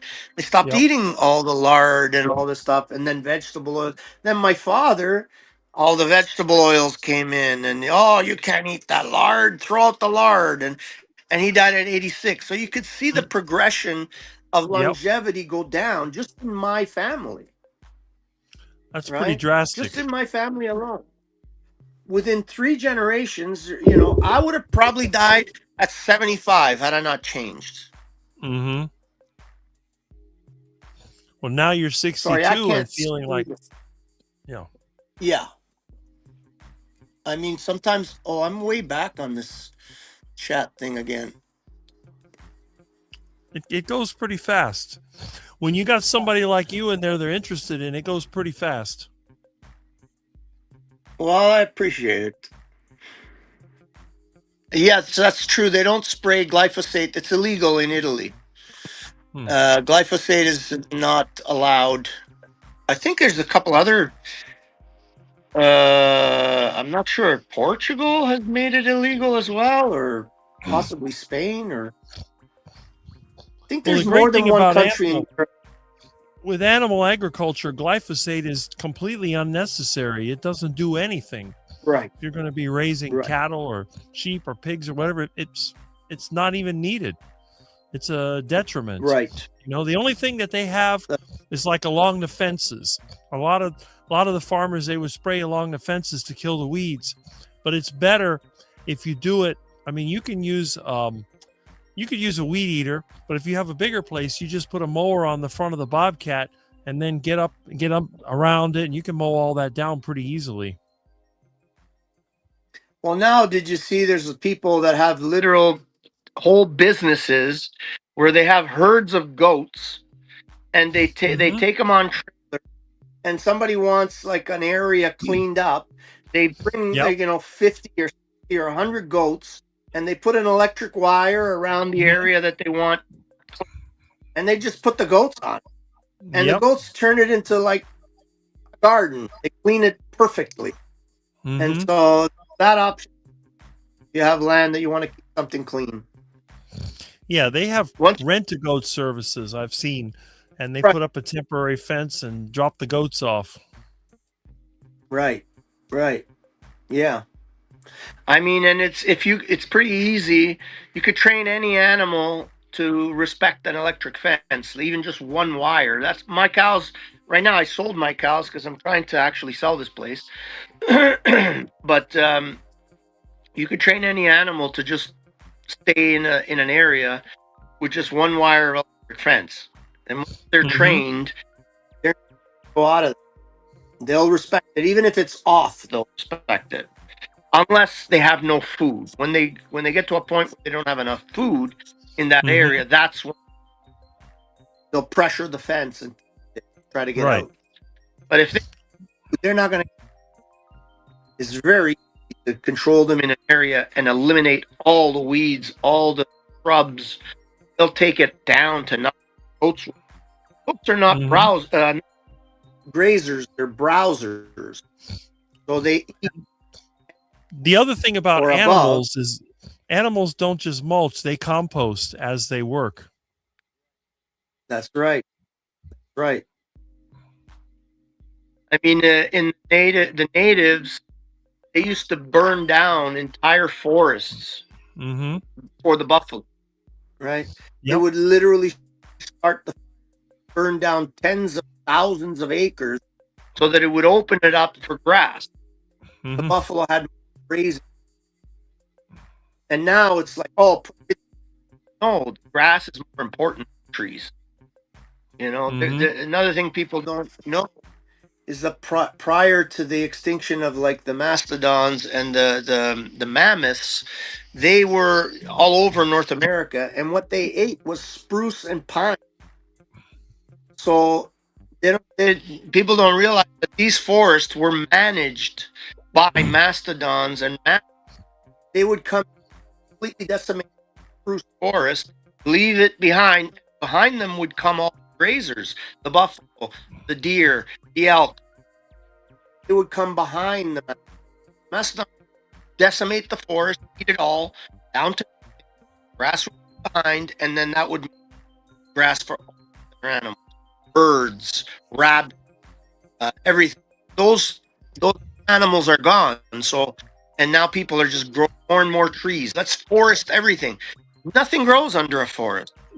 Like, you know, where all the animals are. No, the animals are on the peripheries of the forest where there's still grass and shrubs. Inside the forest, there's canopy. There's a lot of interesting facts. The idea of or good or bad. Again, your internet connection must be breaking up. It seems like you're losing the audio. Oh, I'm sorry. It might be because my phone is getting really warm. It might be that. Oh, it could be. I mean, it could be running out of power. I still got power, but it gets warm for some reason when I'm on a live stream. But I got to get going anyway. Yeah. Sorry. I'm really glad that you dropped into the live stream. You know, I think you're going to be one of the latest carnivore topics in our groups because, you know, you got a lot in common with me, which is pretty amazing. And I like that. That's what I want to see. hopefully I'll get to meet you in Yeah, person that's why. someday. That's why I was really happy when I found your channel, because there's not a lot of people like that anymore that are actually, like you said, survivors. Like, you get people that are, um, this whole prepping thing. I Hmm. mean, I believe that prepping personally, it's not about, putting a 500, a 45-gallon drum of rice and beans. That might get you killed if the situation, if the lights went out, right? But what will keep you alive, in my opinion, is knowledge. So if you're able to kill a pig, skin it, make sausages, cure meats, handle meats, know what to do with them, know how to create a situation where they can be long-term stored, that's going to keep you alive, that knowledge, right? Because when the Yeah, hordes come to, I don't think the power's going out anytime soon, because their AI god needs power, right? So right. I don't think that's going to happen, but they might limit it in certain areas in order to create some kind of chaos. And Hmm. it's your knowledge and your ability to acquire food and to recognize food, even, is what'll keep you alive. Not Hmm. stashing, 500 pounds of rice and beans. Somebody might come and kill you for those rice and beans. It's Well, actually not only that, detrimental to have all these.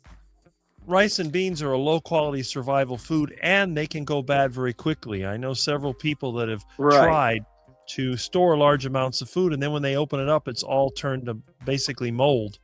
It just doesn't hold up. Yeah. The only way to have long term Right. food is to have living food, food that you can Right. breed, food that you can plant. That's the only way you can do it. When you store food, Only you're going way. to lose value. You have to have living, ready food. And Right. believe me, if the Right. earth ever comes to the point where there's no animals out there, we're done. There's nothing that's going to save Yeah. us. If there's no fish in the water, there's no birds in the air, there's no animals grazing, we're done. Period. Done. Yeah, you're right. You're right. And I mean, maybe, I don't know. It's a big conversation, but maybe that's part of the cycle, right? Where Yeah. we, you know, like you were saying earlier, it's a cycle where, the deterioration, the Hmm. overpopulation, the degradation, and then a big die off, and then it all starts Hmm. over again. I mean, maybe Right. that's what it's going to be. I don't know. That's right. But I But know one thing. I know one yeah. thing for sure. If the lights went out tomorrow, every single vegan that survives will be hunting. Yep. Every single one that survives. They'll eat their pets first, Yep. right? They might eat their neighbors second. And then Hmm. when there's no more neighbors left to eat, they're going to eat, they're going to hunt and go revert back to their hunter gatherer nature. If there's some berries or some mangoes, they might eat those if they're available, but they're not always Hmm. available. They're seasonal. Like when you have a Right. mango tree, it's going to fruit once a year for what? 3, 4 4 weeks? weeks. Yeah. What do you eat the rest of the year? Well, you got a month worth of mangoes. What do you eat for 11 months? You got to go out and hunt. That's right. Okay, Well, I buddy. mean, Hey, I really, if you sorry. live in a tropical climate, you'll have some fruit year round, but it won't be the same. But yes, if you don't eat Right. animals, you're going to have a big problem, because when trying to fast when you're eating plant material is not going to work. You're going to be a No. disaster. Your blood sugar is going to be all over the place. But if you're eating meat and you're Yeah, storing all that good animal fat and protein, you can go a few days without eating and you'll be fine. that's right. Yeah. Yeah. But also, you have to recognize that even in a tropical country, a lot of these plants and fruits are actual poison. Like, Yeah. you can't eat them, right? Hmm. Like, I watched this program, this video, a channel. This guy goes across Africa. He's going across on a bicycle, and he's going across the Congo, and he's coming across, apes and monkeys, and they're all running as soon as they see a human, right? Because they're being hunted, right, by the local population. And then they came across, there was two of these guys. One was coming with them as a guest, and his guest found these little melon-looking things on a vine on the ground, and they looked really good. They were yellow, and they looked like a nice melon. And he goes, "Oh, these are nice. We can eat these." I said, "No, no, those are poisonous. You don't eat Mm-hmm. those." And so you could pick up a fruit, think it's all good, and just die. Like, so. We have a tree here Anyways, called the buddy, manchineel. a what? A manchineel. It's known as little apple of death. They look like little apples. They'll make you sick or they'll kill you. Wow. Yeah, and there's so much of that. So much of that. Anyways, I better head out because I got to finish my sausages, and it's 1:00 here, and I haven't done anything yet. So, All right. thanks. Well, Lou, Thanks for having me on. Oh, it was Rick. our pleasure. We're glad that you dropped in. I'll Don't be I'll a stranger. come on again sometime. I Don't will. be a I will. I'll come stranger. on again. Now that I know you're every Saturday, I'll come on again. Excellent. Okay. Thanks, All right. Rick. Have a great Take day. it easy. Take All it right, easy, Lou. everybody. Okay. Bye-bye. All right. Okay. So let's see. I'll pop that out of there. That was outstanding. Let me tell you, absolutely outstanding. I haven't seen anybody like Lou in the carnivore space for a long time. So let's say thank you, and we'll give you an applause for coming in, taking the courage to drop in this live stream. The carnivore space has sort of become commercialized with some people, but I do believe that a lot of us, we are moving away from that, and we're going to continue with the back to basics carnivore movement. So let me hit some of these comments. Now, there were a lot of questions about him. I see Jonathan has a comment. He's got some smiles going on here. And they don't spread glyphosate over the grains in Italy either. Well, that is very true. Glyphosate is just unnecessary unless you're trying to get maximum yield from minimum crap. Her channel is Real Talk with Time. Okay, let's see what else we have here. And they were talking earlier about the Carnivore Olympics, and George says there's different teams, obviously. There's the Quackers, and then, you know, everybody has their own little team. Let's see, cheese rolling, lizard catching, sounds good to me, burger flipping, and a form of tiddlywinks involving flicking peas or beans as far away as possible. Oh, that's going to be funny. There's a good sense of humor going here. Glyphosate goes through all of Europe's food supply chain. One of my clients went through the lot. All EU countries do not allow glyphosate, but it does go through the food system. And I have bad news for you. I got a hold one time of a test kit for glyphosate and its byproducts. There's glyphosate in the rain here in Florida. So I can only imagine. It's trace amounts, but I can imagine someplace like the Midwest or wherever you're around farms, there's probably a lot more glyphosate in the rain. Mexico outlawed glyphosate is used to hurry the drying process, and they do that a lot for oats and for wheat, believe it or not. Oatmeal is loaded with glyphosate. They reduce heavy metals, contaminants in their body, but glyphosate is the outlier. Yeah, that is true. Oh my gosh, they're doing these propaganda farmer commercials. I'll talk about how important glyphosate. Yeah, but you know what? That's something that we can do. We can counteract those things because glyphosate is unnecessary. It's necessary if you're trying to maximize the production of crap, but it's unnecessary for traditional farming. Hasn't been banned anywhere in the world. Restricted in some countries, but never or yeah, exactly. You shouldn't have been in the sidelines so long. You have so much to offer. Well, it doesn't matter. Look, I never told any about my carnivore diet for more than, 10, 12 years on YouTube? It wasn't until 2002 that I finally came out of the carnivore space. Make a great presentation, do it. Yes, I agree. Again, thank you so much. And when you made your comment about shooting the ducks, I didn't even know who it was attached to. So that's really good. Glyphosate is straight up poison for humans and animals. By avoiding fruits, vegetables, and grains as much as possible, we're healing our bodies. Yes, and glyphosate is also very bad for the soil, and it increases the need for fertilizer. And the reality is we're running out of nitrogen. Well, we're not running out of nitrogen. There's plenty of nitrogen in the atmosphere, but we're running out of phosphorus, phosphate, and potassium is getting hard to get. All these things are chelated or stripped out by glyphosate because it kills the bacteria in the soil that produce these useful compounds for plants. So glyphosate is terrible. My yard is glyphosate free and has never been fertilized in the last 40 years. And everything grows just fine. Interesting, right? Let's see. Living foods such as agricultural pond full of fish and duck for eggs. Yes. Chickens, wild game. Yes. That's how you survive.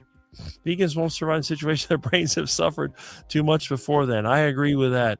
There's a lot of common sense between these two guys. Love it. So far, I haven't had any bad comments about our guest. Have a great day, everyone. From Eat a Hambone, thank you for being here. Have a great day yourself. Right, Lambs? Yeah. Juliet likes him. Thank you, Lou. Look at that. Thanks, see you, Lou. That's awesome. Thanks and bye, Lou. There we go. That was great, Rick. Well, my channel is only as great as the people who come on here. And we have an excellent team of really good people in this space. And again, if you like this, I'll be on for another hour tomorrow with 3 more of my friends.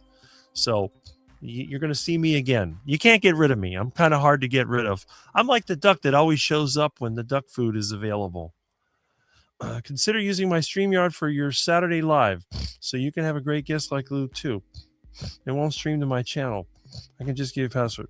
Okay, that's always a possibility. I have to figure out how to get StreamYard to work with my computer because OBS overloads the computer and it crashes. When I got my other computer, which I need to set up, I haven't done it. You can see it is turned off right now. I'm using the old one that I use for streaming, but I'll get it figured out. Really, my biggest goal has been to get my truck running. My engine is still being built on the patio. I need to go out there and work on that, but something smells like it's burning. I don't know where that smell's coming from. I hope it's not my my computer. Okay, spell my name wrong. Let me see something here.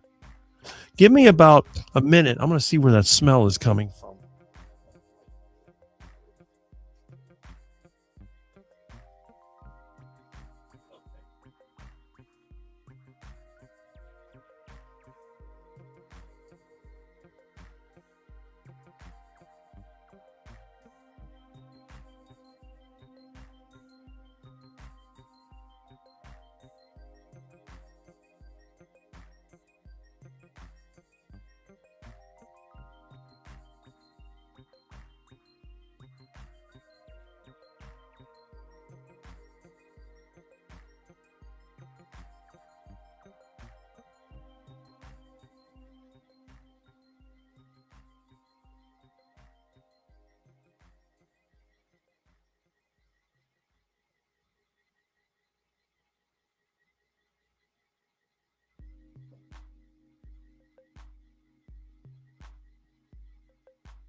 Okay.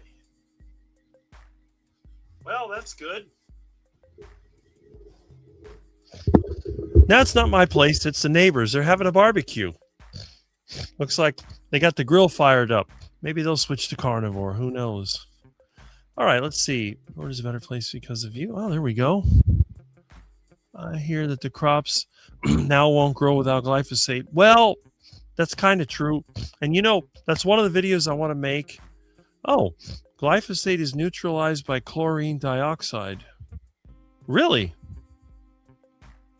I'm going to have to look that up. I've been looking for an antidote to glyphosate when these people spray glyphosate along the road. Spray it on there and see if it actually does that. Okay, let's see. It's used for killing the plants to make harvesting easier. Did you host Lou on video and not just phone? Yes, I'm on Jonathan's StreamYard right now, and Lou dropped in when we were having. We had Thomas earlier, and then when Thomas was there, he dropped in. So that was a surprise for me, and I'm really glad we got somebody new in the carnivore space. And I know about 3 other people in the carnivore space that I communicate with that are kind of into this locally produced, surviving, reusing things. So it kind of goes together, and that's kind of nice. All right, let's see. And Julia, Milton playing with matches. No, it's my neighbor.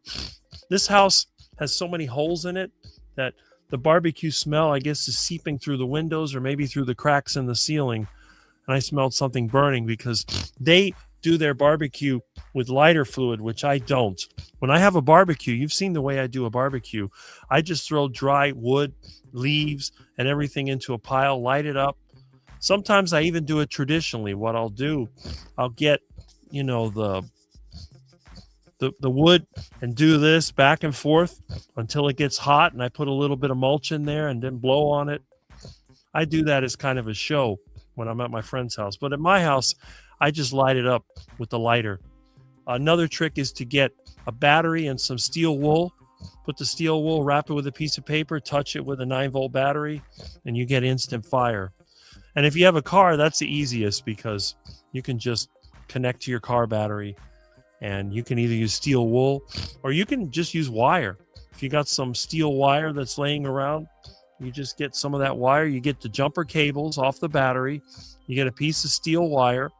You wrap the wire with paper, connect the jumper cables to it. It gets red hot. Paper catches fire. You got instant fire. That might be another good video I can make. Let's see. We have Milton chewed a wire and now cooked. No, I think Milton went to the bed. I gave him some meat and he went in there and fell asleep.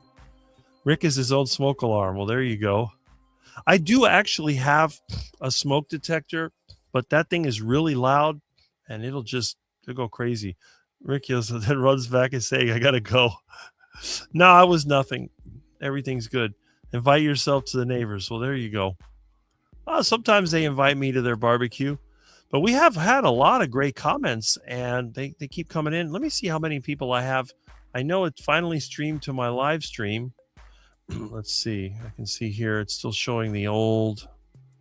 Let's see how many we have. I got 29 people on my channel. I'm not sure how many are on Jonathan's channel, but that's actually really good. I have to admit.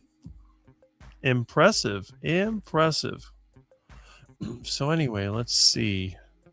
Oh, I got 6 on Jonathan's channel. That's good. Excellent. Very nice.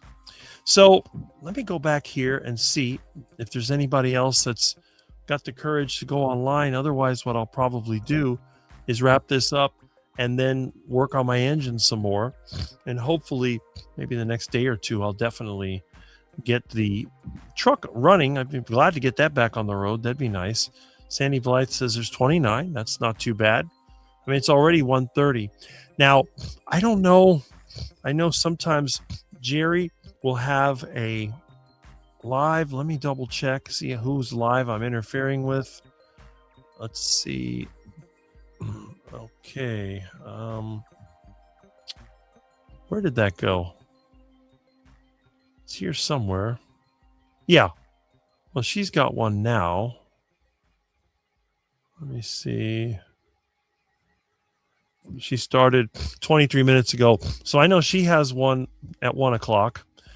And I wouldn't have gone this long, except Lou was very entertaining.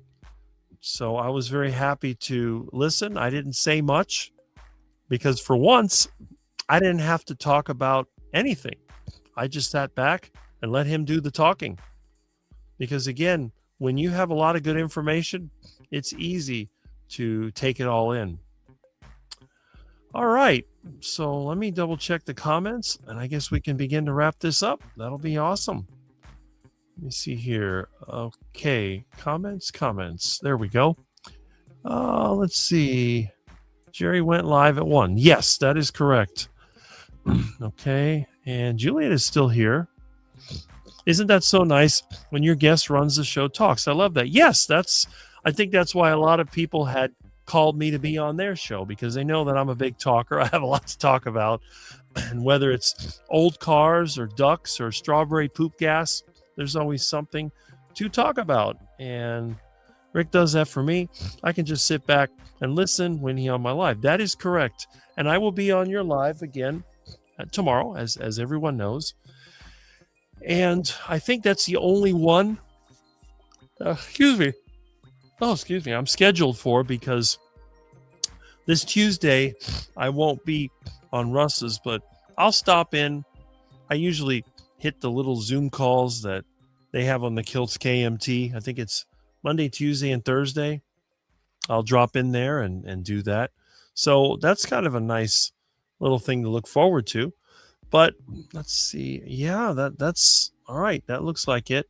So anyway, I'm going to give everyone a chance. If there's anybody else that wants to make a comment, or anybody else that wants to drop in, you can feel free to do so. And again, I know that John Together Strong, I don't know if he's still there, but I did mention if you want to use segments of my clip, all the videos that I put online are what I consider to be open source Creative Commons, which means I grant permission to anyone who wishes to use any clips in a way that is consistent with the original video. Now, you can use it in a parody if you like, but if you try to use it to try to disprove something that I say, then I will ask to be removed, but you can feel free to use them in any other way. I go out here, I consider it a public forum, and I let you do that. Okay, let's see. So we have a couple more comments. We have, it's a virtue if you can both talk and listen, which I can do. That was one of the things that my dad used to be very difficult, because when you would say something he didn't agree with, he would have to butt in. I just let people talk and talk and talk, and then eventually I make my point. A good dialogue is very important. Being diplomatic is important. But when I'm around friends like you, I don't really worry about it. Anything that's said, maybe some words may be slightly improper, but it's just a matter of what you want to say. And when you're telling the truth and you're relating your experience, who am I to challenge that? So that's kind of the whole thing. And Sandy Blythe says, thanks, Rick, and great live today. Yes, this live, I think, turned out to be one of the better ones. I'm quite impressed. And again, I like this format of splitting the live, like having my normal talk, read comments, whatever, switch over to having guests, having team, having people call in. It makes the live a lot better. It takes away any boredom factor. It takes away monotony, because when you have other people in the live, you never know what to expect. You may find, who knows, maybe one day we'll get a vegan that visits. I mean, I doubt it, but I'm sure a vegan could share some good gardening tips. I know vegans that agree with me in terms of soil health and gardening and how to use or not use fertilizers. That's a good thing. So a little something to think about and a little something for the future. So let's see. Is that all the comments we have? I guess it is. And I guess it's time to wrap this up. So let's see what we have here. Okay. Yeah, that's about it. Anyway, let me go ahead and let's see. And by the way, if you're not familiar, the channel, Jonathan did share Lou's channel, Lou Bass, Loubas. So you could, he has how many subscribers? 98 subscribers. Okay. Well, you can definitely add to that. His channel was started in 2012. So it might be a good idea. I'm not sure if he'll post videos, but it's always nice to put it on there. I'm going to make sure that mine is also subscribed. So now I think he has a 93. Well, whatever. Maybe he'll make 100. That'll be good. Meat bad, kale good. That's funny. But anyway, that's great. So let me take one more listen here. And we got some more comments. Good to see you all, Ricky Lee. I'm glad to see you again. I know sometimes you're not in or you don't comment, but at least now you are commenting. So I know that you are there. And okay. Bye. Great live. Enjoyed it very much. Bye, guys. Bye, Juliet. And I'll be seeing you tomorrow. I'll be seeing you in the carnivore school, and you have a live.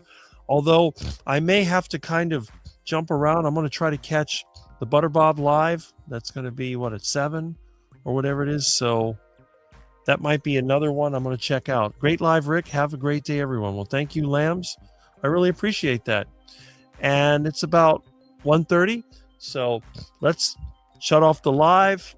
And I am just very happy. I guess, yeah, that's it. Oh, we got a bunch of comments on my channel. That's nice. Okay, I see that. Oh, nice. Okay, so let me just, oops. Okay, why is this not working? Oh, there we go. And Chuck says, everyone have a great day.